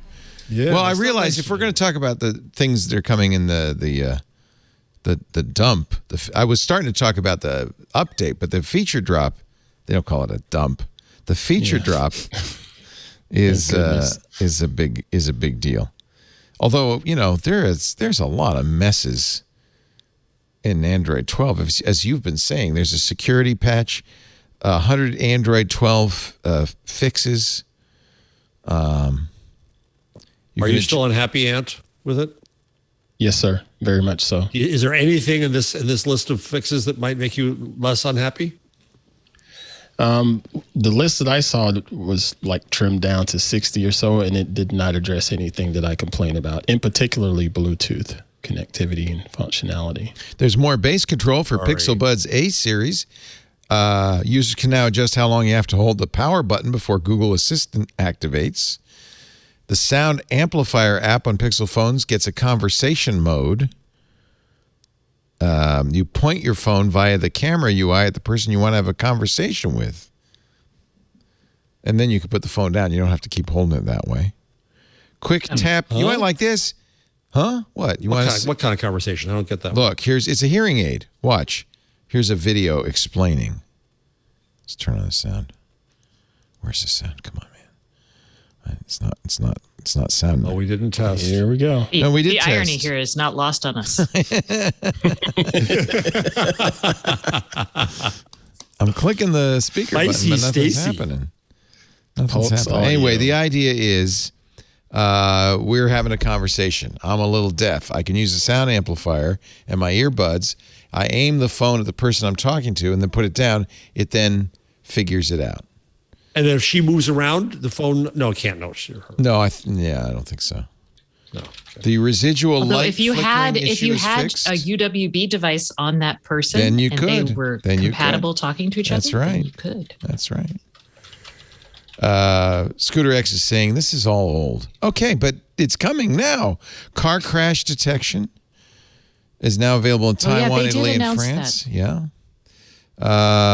Android 12 fixes the residual light flickering issue. Increased access to Internet QS panel while on lock screen. No idea. Anyway, yeah, you're right, Ant. It's all just little fixes. One of the fixes will be to support high-speed charging on the new second generation Pixel stand, which should start arriving tomorrow. Hooray. I don't know why. You ordered one, right? I did. I don't know why I did, because I have the old Pixel stand and I never use it. This one's got a fan built into it anyway. And So it's noisy while you're trying to sleep. That's It was like nice. white noise. It's a Bluetooth, it's a Bluetooth charger, and the idea is it's smart. It knows the Pixel, and so it does special things. I have a Pixel stand as well. But you have the old one. This is the new one, second generation. This is part of Logitech's. Oh, that's different. Keyboards. Yeah, I have a few of those too. But And my Pixel sits on it, so it's a Pixel stand. I guess anything with a Pixel standing on it would be a Pixel stand. Okay, so if you ordered one, get ready. Should be coming soon. And now you can get high power 23-watt charging on the Pixel stand if you have the December update. The battle rages on between YouTube TV and this and that. In this case, it's Disney, ABC, and ESPN. YouTube TV could lose channels from all three providers if they can't make a deal. Google's been saying that YouTube right? TV is becoming a more important streaming vehicle. It's important to me.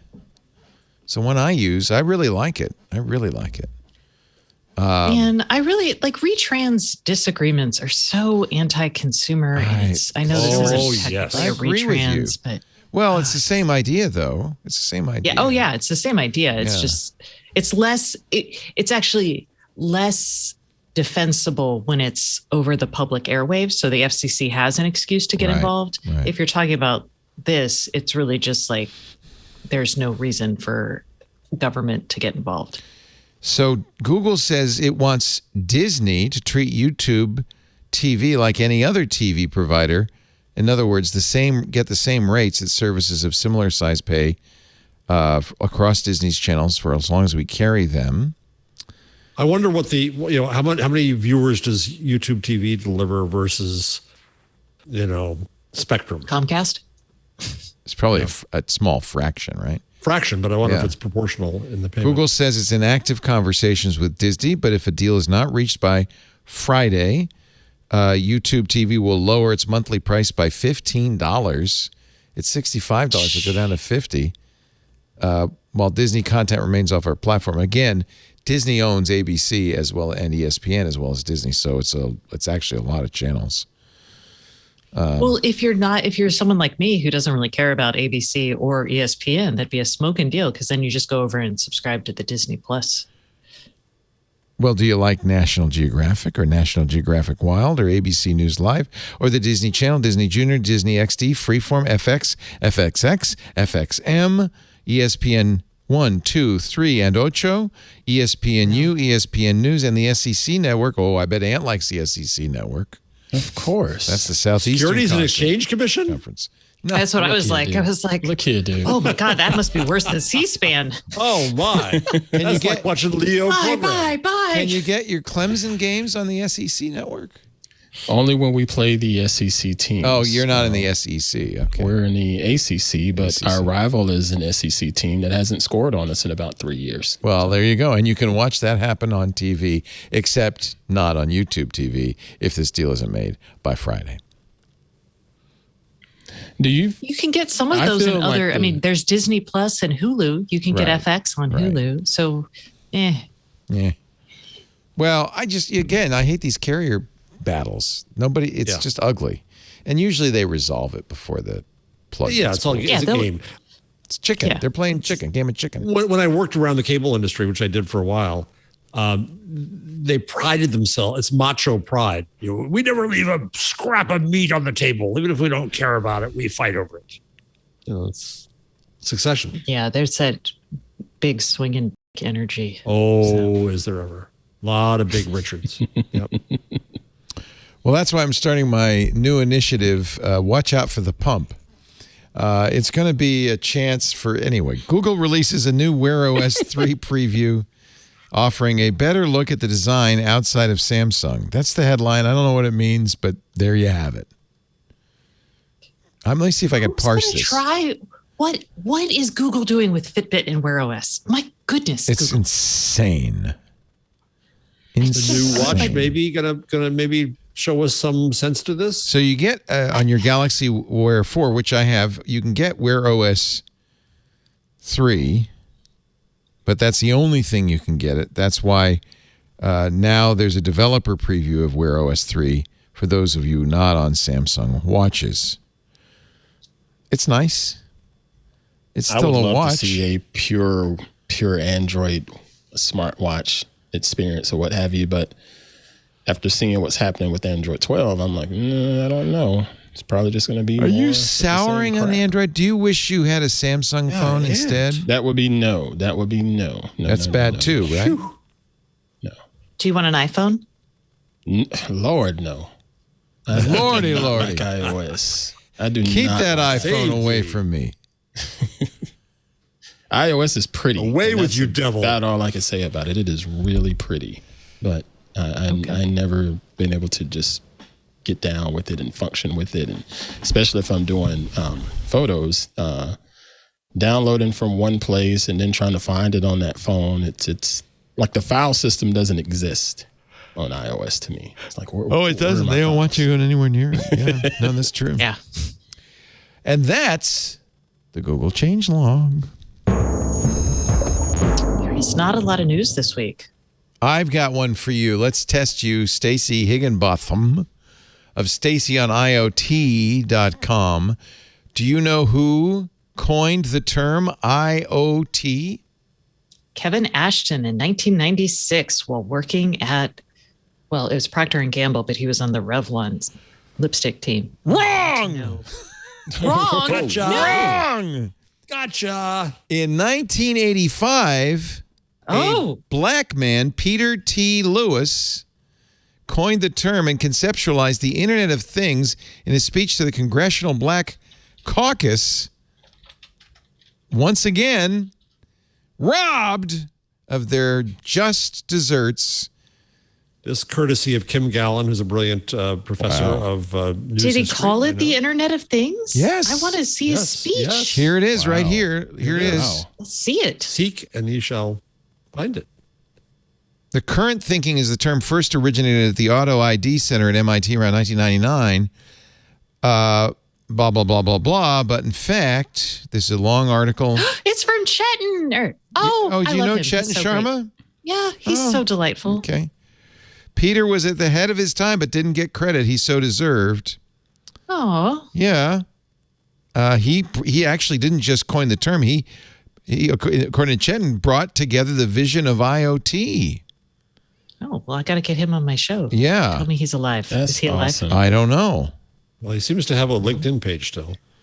By the way, Go down what's that really thread. sad is Chetan found all of this, took his findings to the media, let them investigate and publish it. Every single one of them declined. They didn't find it interesting. He should have brought He it to didn't you. email me. He should have brought it I'm to gonna yell at you.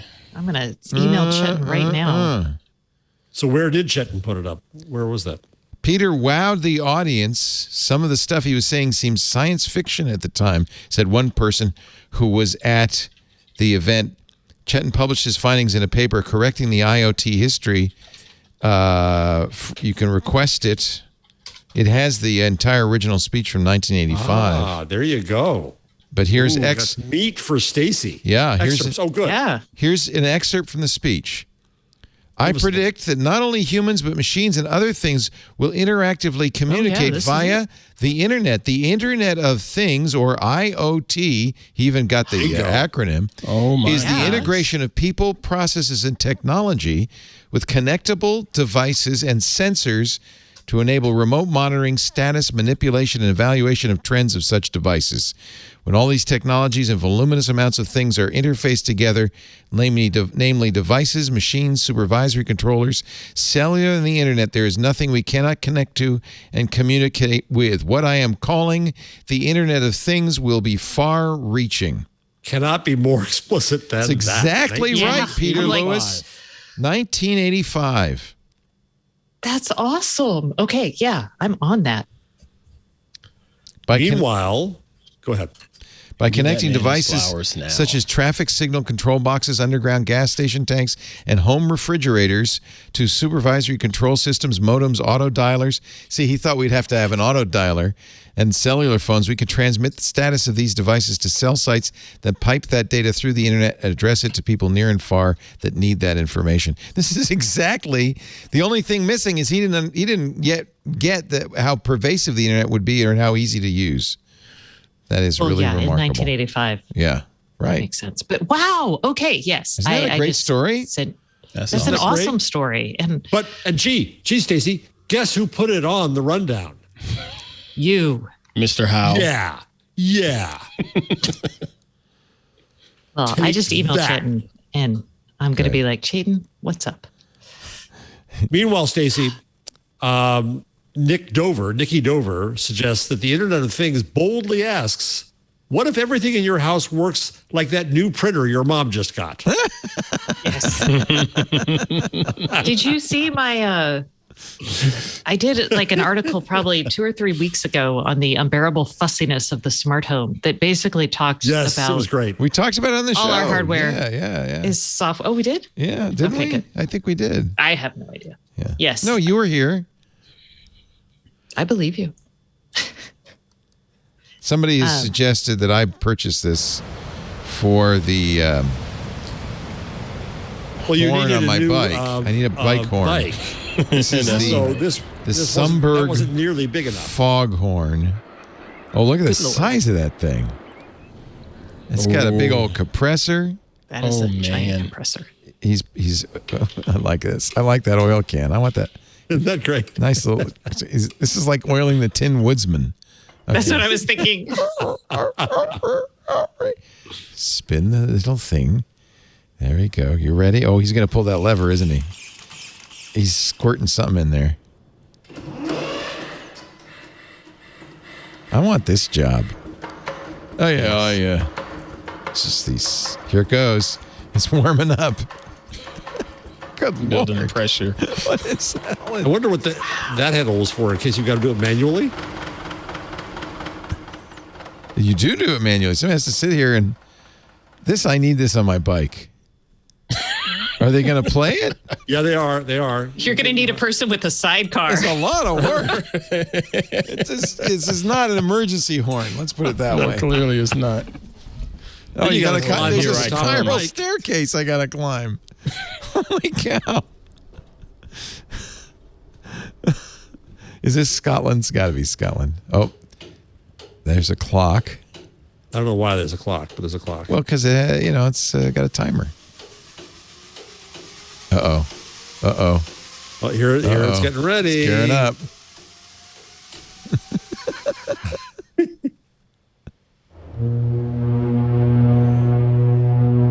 Nice. That is beautiful. Theo's coming. They have, actually, the San Francisco 49ers have a foghorn at their new stadium in Silicon Valley, Levi really? Stadium. Yeah. When they score a touchdown, it's great. It goes, "Roar." It's great. That's fun. Yeah. We have foghorns, because the ferry goes by our house in the morning. It's not awesome, but in the morning. I bet that's awesome. Like around 4 a.m, you're like, oh. Why is it that early? Who goes to work at 4? They've already been at work. I mean, if you're, yeah, I guess. I don't know. Maybe is it round the clock? The ferry to Bainbridge Island, is it round the clock? It stops between like 2 and 4 a.m. Okay, that's not too bad. Here's a nice story about the future of everything. Toyota has a key fob, as many cars do, that you can use to remotely start your car. It's a subscription service now. That sucks. You have to pay $8 a month or $80 a year to use your key fob to remote start your car. Who do they think they are? The Time Man of the Year? So hold up. Apparently, so Kevin and I talked about this, but his wife had I think it was a Camry, but I could just be picking and inserting Camry in there. And he said it was very clearly disclosed when you bought that service. Like that was a service that was offered to you when you bought the car. And if you said no to it, then you did know what you were getting. So you could still get in the car, drive the car, lock the car remotely. You just can't start it remotely. You just can't start it. It shows what they're trying to do. Yeah. So I thought it was a bait and switch thing. Like they didn't tell people and they were just like, no, like this feature. Yeah. It's the same thing. BMW wanted to charge for CarPlay. So by the way, after a while, people got upset and they gave up. But yeah. Yeah. And this is a really interesting thing. Like as we implement more software features on hardware, we're going to like right now you value your software usually on like how much time it saves you or things like that. But when you look at buying hardware, you tend to value you tend to evaluate the cost based on like what went into it, plus some experiential stuff, right? Like the leather seats might be worth more to you, right? But when we're starting to put more software and things that traditionally we think of as hardware, it makes sense that the companies want to push to charge for that value as opposed to the actual cost to offer it. Another revenue stream. We're fighting that. And It's a really We've fun got dynamic. subscriptions. You should be able to buy your car and run your car with all the functionality it has. This was started by Musk, right? Oh, you want to go Well, the faster? functionality is you can walk your butt out there and turn your remember how you car used to on buy, without remote. You used to update your maps in your cars before Musk. You had the option at least once a year to be like, yeah, I need to update my maps. Give me. And thank goodness Google came along and made that business go away. Yeah, maybe Toyota will fail at this, but I do think it's a really interesting question because we're seeing, again, most of the value in a lot of our stuff is becoming software. It's bad enough you've got to go there and have them overcharge you for changing the oil and rotating the tires and doing dances around the car to think that they've done something and give you this huge long sheet saying we looked at all this stuff when you should be able to go to any bloody gas station you want. But oh no, I don't want to mess with the warranty. I don't want to do this. I want to do that. So you're stuck going to the dealers. And if you had to buy the bloody car through the dealer you don't like anyway, it all sucks. Yeah, those are some regulatory issues. We're getting right to repair, so that'll help with some of this stuff, and they'll have access to the software codes. The dealer network, that's a state thing, and Lord knows the dealers spend a lot of money in local politics. So everybody, 3 billion people use Facebook. Untold billions use Google. They're generally liked in the services that they do, or whatever. Yet, and everybody hates the cable company. They hate car dealers. They hate the phone company. But who does Congress go after? The internet companies. Yeah. Let's take a break. Your picks of the week coming up next. Oh my, show's going fast. Yeah. We could do a whole lot more if you want. No, I don't want to talk about regulatory capture. We haven't touched more. I got cookies to bake. Oh yeah, I'm gonna make macaroons this week. I think. Ooh. They're really there's nothing to a macaroon.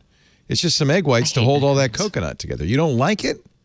Oh, macaroons. I thought you were talking about macarons. Macaron? Yeah, I'm not that fond. Lisa loves macaron. No, I'm not either. Yeah, I don't either. Macaroons. But macaroons I do like. Dipped in chocolate. Yeah. I'll put a little cherry on the top just for you. Do you use that machine of yours to make them? Oh, probably could. Really, pretty much we use that machine of mine to make mashed potatoes and risotto. It's so good at that. I haven't tried anything else. Oh, risotto would be superb at, wouldn't it? Yeah, because you don't have to, stir. because risotto you have to stir the whole time. This does it automatically. That's great. Oh, so Stacey's face right now. Oh, the sadness in her face. We're talking about a really $1,500 Swiss device called the Thermomix that occupies a massive amount of space on your counter and requires a variety of cheap plastic implements that also occupies space in your counter. However, $1,500 with cheap plastic implements. Yeah, however, it does make a fine set of mashed potatoes. You can make soup in it and stuff too. It chops. So the important thing to note is you just stick your ingredients in the order it tells you. It chops. And it has a scale in it too. So it says 3 ounces of milk. You just pour till it says ding, you're done. And you go to the next. And it's like it heats up. So it's like a crock pot, but it also has a blender in it. So it's like a blender, like a cooking blender. This is making Stacey so jealous. It is a robot sad. chef, and I want it so badly. There's so many things I've never wrong been with able it. to I'll tell you some other things. You can't. Every time without fail that I turn it on, it says, I need to update. We'll be with you in 10 minutes. Without fail. It's because it's Android, right? It's got a big Android. Don't be hungry. Tablet on the front. Yeah, so it's got to update without fail every time. I heard it's getting in the way of your espresso machine. Oh, no. Nothing's getting in the way of my espresso machine. Oh, okay. My espresso machine has a counter all to itself, Ant. Sorry. It doesn't have to share. The two of them are just lusting here. Oh, God. They want my gadgets. Yeah, it's like they're waiting for Uncle Leo to die. I'll put you in the wheel. I'll put you in the wheel. Yeah, exactly. I appreciate it. To Aunt Pruitt, I give my coffee machine. To Stacey Higginbotham, the reading Thermomix. of the TWiT will. to Jeff Jarvis. I give absolutely bupkis to that nickel millionaire. Hey, we got it on tape right now, folks. I'm happy. And Ant, you get your award. I don't know, too. Ant, is he in his right mind? Oh man, It's the end of a long week. He might be punchy. It is. I'm a little bit punchy. Let's take a little break. When we come back, your picks of the week. I think I said that already. Our show today brought to you by userway.org. This is, I think, a really important. This is more than a commercial to me. This is about doing the right thing for your customers, your website. You know, a very famous pizza company, we don't have to name names, but they're a national chain, said, we don't have to make our website accessible.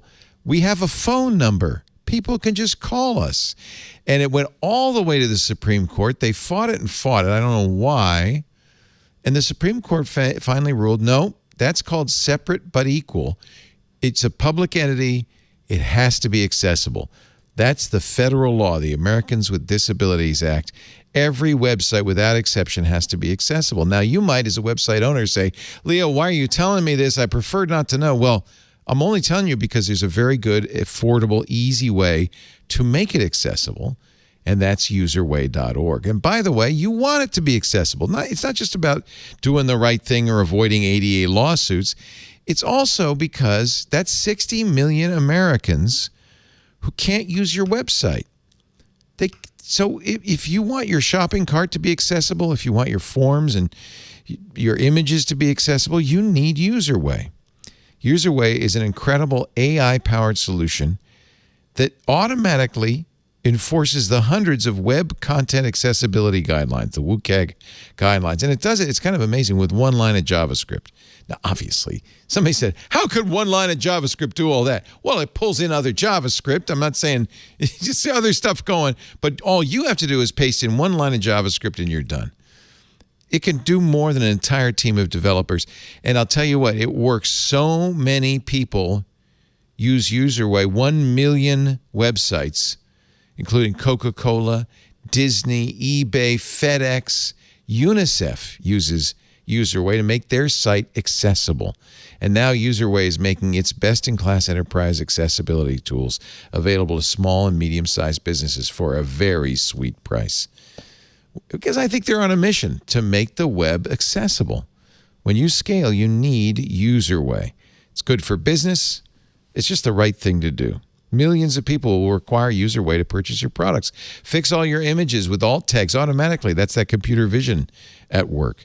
Fixes complex nav menus. Even sighted people have a hard time figuring out. Ensures that all the pop-ups are accessible. It'll fix your vague link violations, your broken links. It'll make sure your website uses accessible colors. Now, I got to say, this happens all not on the front page, not on the things sighted users see, but on the accessibility layer where the screen reader sees it. So it doesn't change how your site looks, except to people who can't use your site. And for them, suddenly, they can use it, they can customize it to fit their needs, and they're going to love you. You also get a detailed report of all the violations you fixed on your website. If you're curious, there's a free scanning tool at userway.org/twit that will tell you if you're compliant. You probably aren't. I hate to say it. Userway works with WordPress, Shopify, Wix. It's cost-effective. It's easy to add. Same goes for AEM, Sitecore, SharePoint. Userway integrates seamlessly with every website, even that website I built myself. Just as long as you can put that JavaScript in there, it works. Help your business meet its compliance goals. Improve the experience for your users. Userway.org/twit. Just ask Susan Bennett, the voice of Siri, what she thinks. Userway is trusted by more than 1 million websites and 60 million users with disabilities. Visit userway.org to learn how one line of code can make your website accessible.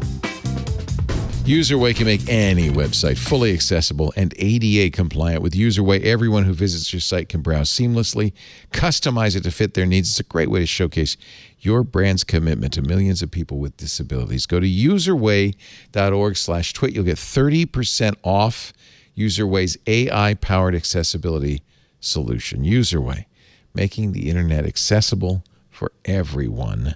Visit userway.org/twit. We thank Userway for the job they're doing and for the support of this week in Google.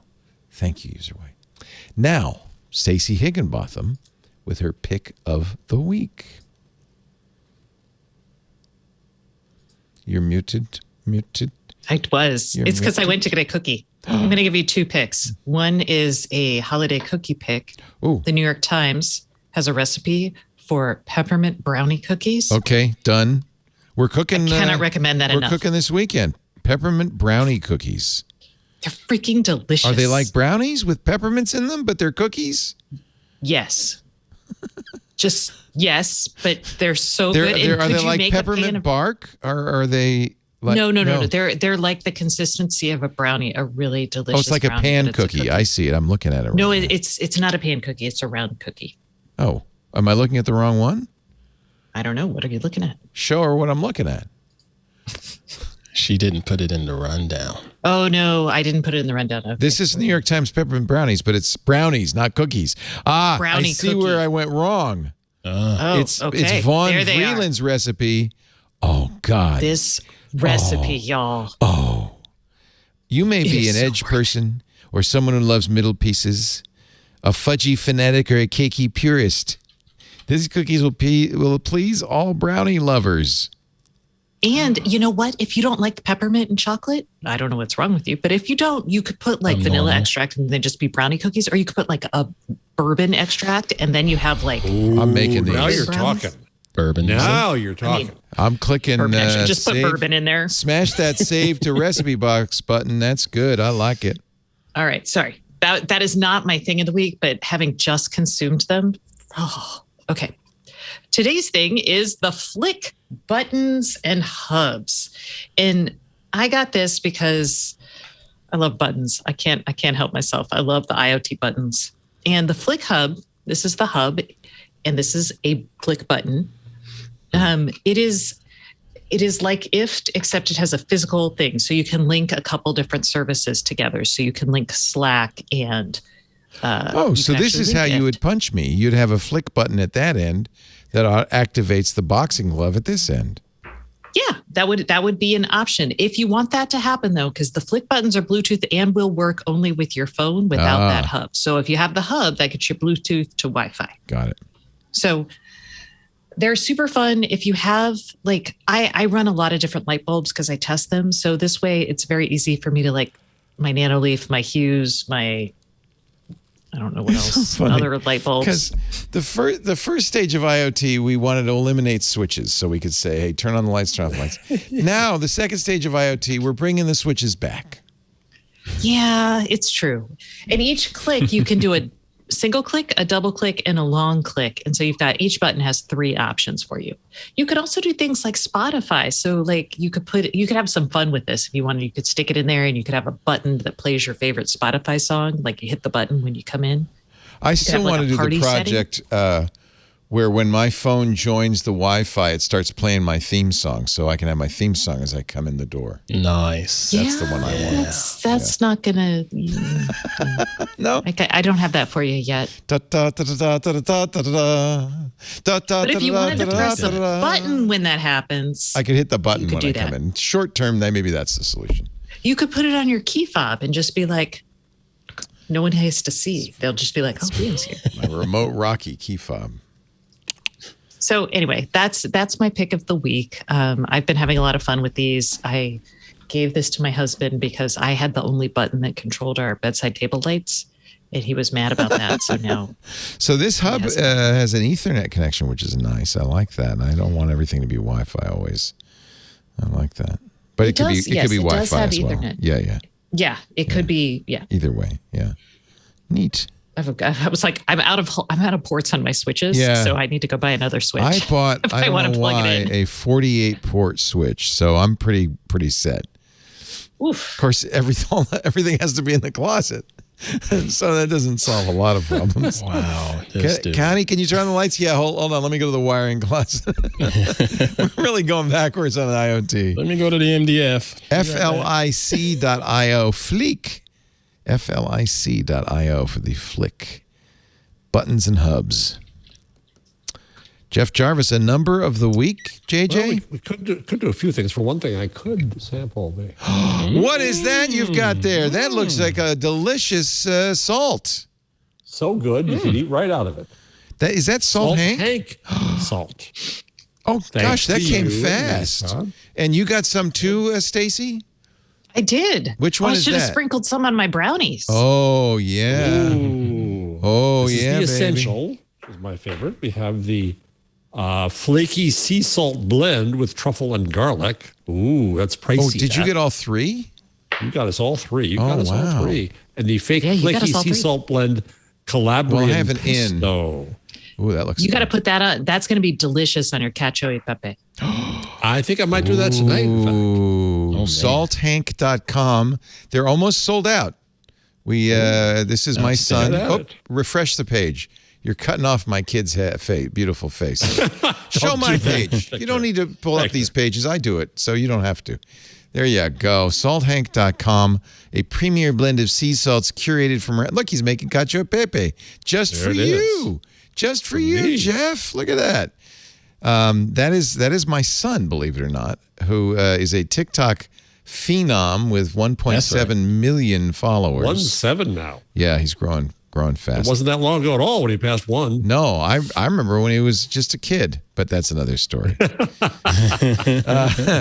He is a good-looking boy, though, I have to say. And it's a perfect gift for the holidays. They came fast, so that's good news. That means it's not too late to get your Salt Hank salt at salthank.com. Thank you, Jeff. So I want to do appreciate that the plug. I have a couple numbers here. One is, interestingly, the elevator company, Kone, I presume it's pronounced that way, K-O-N-E. Kone is released stats on elevator use with the pandemic. In the top 10 European cities, the average number of elevator journeys plummeted 80% between February and April of 2020. Oh, that's right at the beginning. Yeah. The return to office buildings in Paris, Munich, Helsinki, Berlin, Milan, and Hamburg has remained at 60% of pre-pandemic levels since the start of the year. So we are still avoiding offices and such. Then Kone is very aggressive on IoT elevators and selling elevator maintenance and such as a service. Just as an FYI, that data could come from their smart sensors. Oh, interesting. Yes, and they're gonna start charging you if you want to go to an even numbered floor before long, just like Toyota. You gotta walk. floors cost you more. So we did this one last year, and I think we enjoyed it. Or year before last, I can't remember. But the 52 things I learned this year. Oh. And It's a who fun is list. You I? can just- Because that's going to really Not me. have something to It's do Tom Whitwell. Yeah. Brit. Yeah. So you can just pick some things at random. Number 41 here, because we have the line number. We produce 200 times more computers per second than new human beings. Oh, that's a terrible stat. Man. 200 times more new computers than new human beings every I don't know. How much second. energy does a computer use versus a human being? Probably. Yeah, but who's using all these computers? Did y'all talk about Intel and the metaverse and the demand for chips? No, but yeah. No, because I was not. I on guess the show. everything, you know what? This is because of Stacy's buttons. If you count those as computers, Oh, yeah. that's what I that thought it was going to go a different way. I was like, excuse me? I blame you and your dang buttons. So this is just like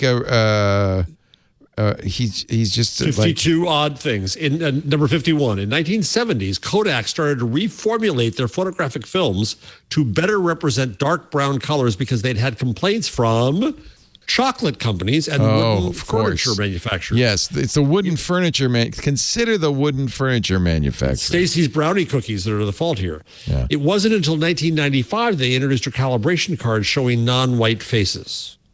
Yep. That's insulting. Yeah. To your brownies? No, to the people. Yes, it is. No, just to black people everywhere. Yes, it is. It's awful. I mean, just ugh.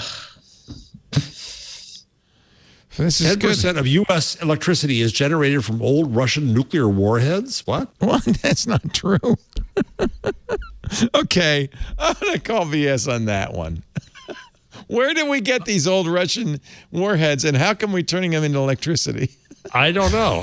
I didn't click through. That's a very interesting. I call BS on that one. I mean, I Yes, he understand. called misinformation. It's from NPR.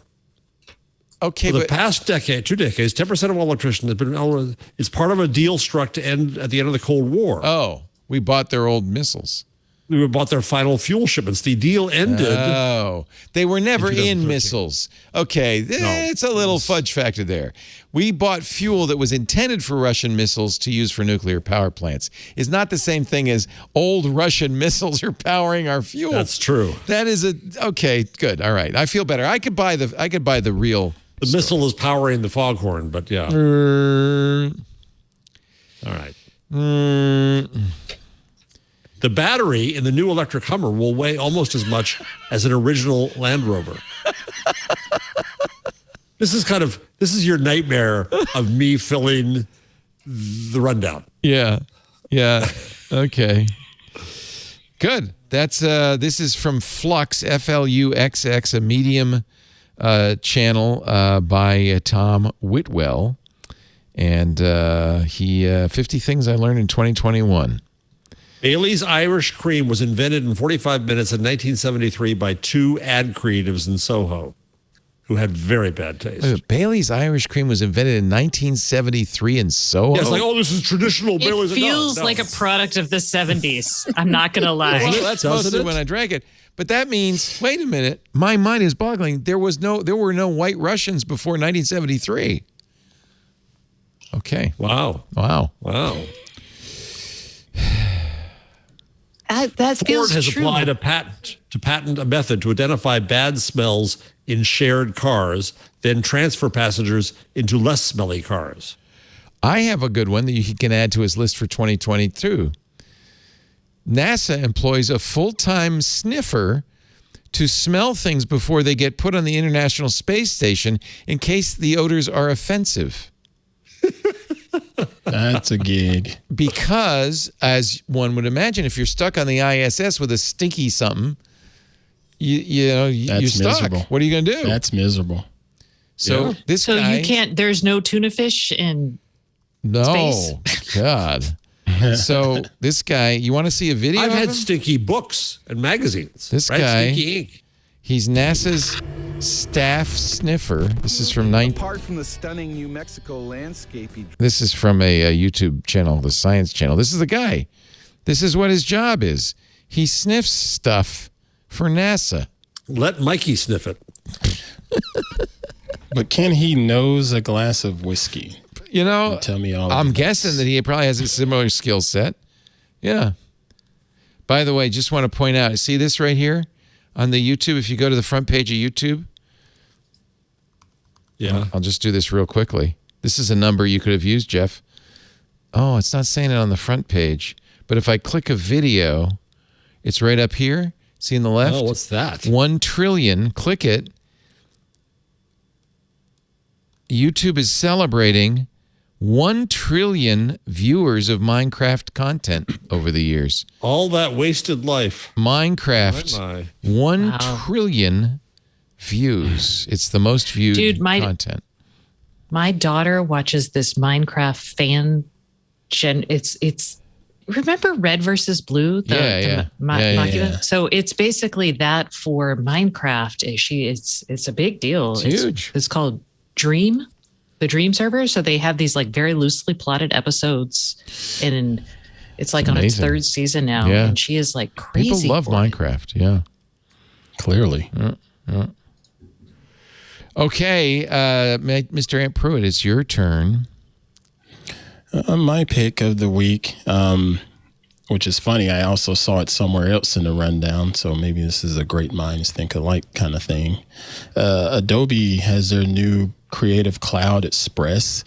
I used to use this app. It used to be called Adobe Spark. This is Spark. Oh, I know Spark. That app and service is so underrated for people that are just trying to put out, marketing content or,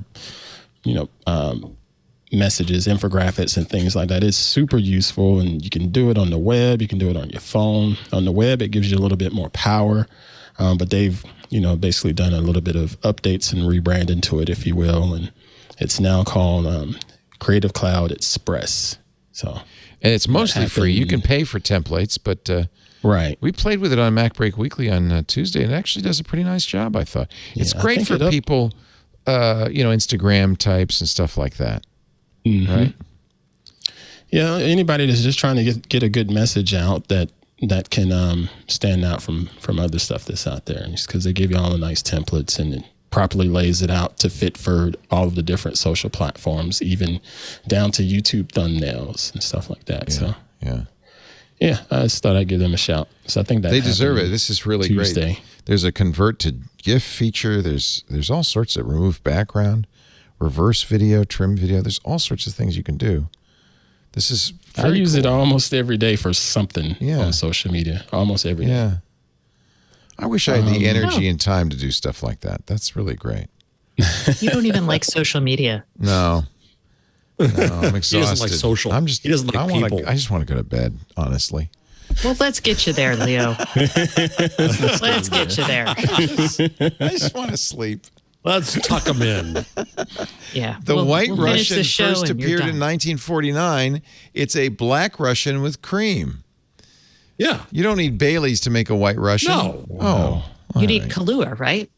Kahlua? And milk? Well, so what's a black Russian? Just the Kahlua. No milk. Anyway. Kahlua and vodka? Neither, so I know not. Yeah, Kahlua and vodka, I think. Yeah. I thought you had to have Bailey's for a White Russian. You have to have Bailey's for my mom's coffee. Oh, yum. Or a mudslide, right? Do you ever drink mudslides?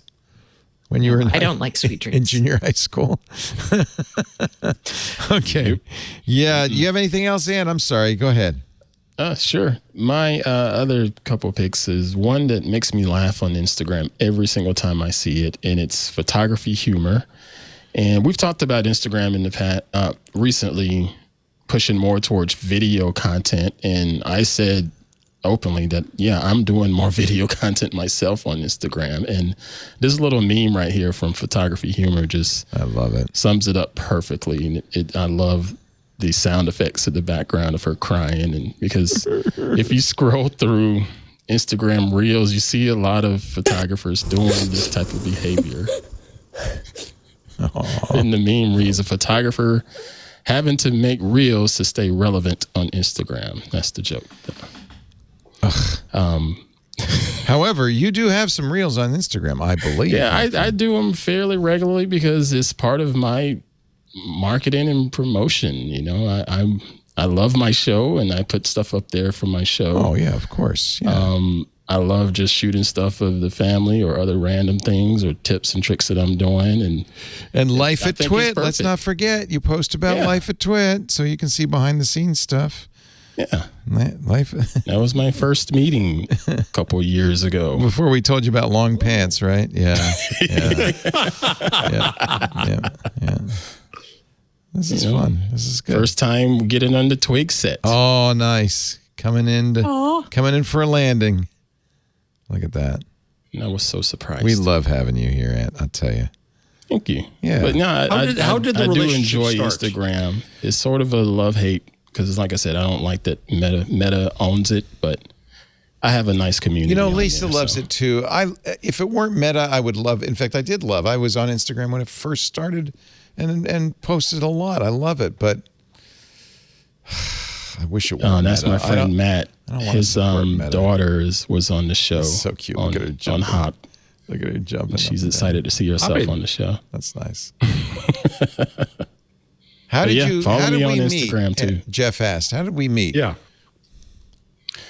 I was on Tech News Weekly for something I wrote for Tech Republic. And then Mr. Bondi reached out to me later about being on Twig, and then we just went on from there. Yeah.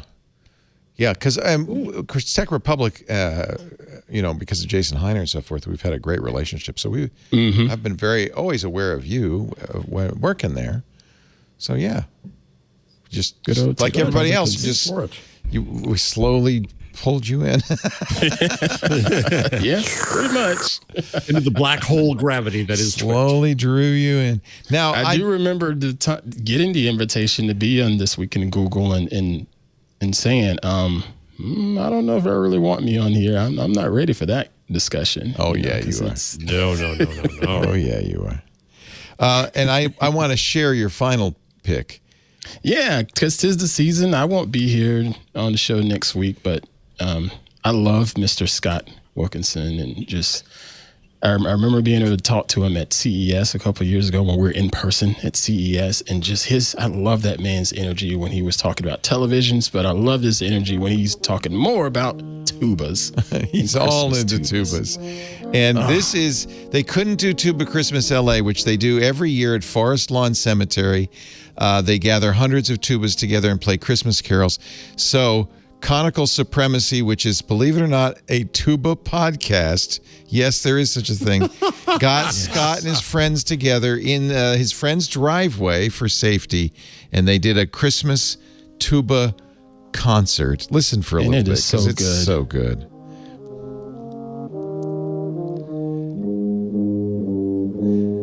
You'd think a tuba would be kind of a lugubrious instrument for Christmas carols. But it's quite beautiful. It is. It's really so nice. much talent there. Yeah. And they played some of Scott's original compositions and all sorts of fun stuff. He emailed that, and it just warmed my heart. Because like I said, I loved talking to him while we were there. And if people go back and look at those segments of him walking through the halls with you, talking about the different televisions. Oh, I missed that. Yeah. That energy, man, it was, I really don't think we're ready to go back to CES this year. I just, especially with I'm Omicron still going, but ooh. I know. I'd like to go, but I get it. It's definitely risky. You can go if you want, but just stay away from us for the next 6 weeks. I'd love to go. Yeah, I would love to. Well, you want to go? You should probably go. We should probably send somebody. Yeah, you're willing to take I'm the boosted chance. up, and I'm gonna come back and wait a day or two in a hotel, and then see my family on the backside after taking a test. So I'll book something if you approve. I'll book something. I'll talk to Miss Lisa. She's the boss. Yeah, just let me know. And of course, Scott appears. I love working it myself. Yeah, I know you do. You're really a CES guy. That's your place. Those are your people. Get your booster now, though, Ant. If you're going to go.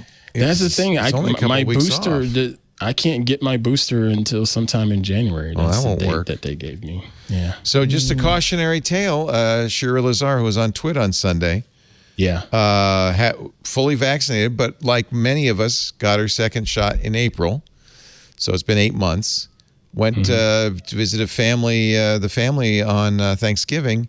They all got COVID-19. She got it. Her boyfriend got it. She was down. She was really down for 2 weeks, but really lost a whole month. And she said it was awful, and you do not want to get it. So just a word of warning. I mean, even fully vaccinated is not maybe going to be enough with Omicron out there. Get that booster when you can. A little tip, Ant, you can go, Safeway often has shots available at the end of the day. You could run over to Safeway right now. Oh, that's right. Yeah, and see if they have them. You might be able to get it right now. Yeah, that's right. Okay, I'll try that. Safeway, CVS, Albertsons, they all are doing a vaccination, and it still counts. I'll try that. Doesn't matter you got it in a grocery store. Still counts. Yeah, right. Yeah. I'll try that. Yeah, but I got an appointment, but it wasn't until sometime in January. I don't know. Yeah, Kaiser's way backed up. I'm not sure why, but same thing. I'm getting mine tomorrow. Thank you, everybody. Do stay safe.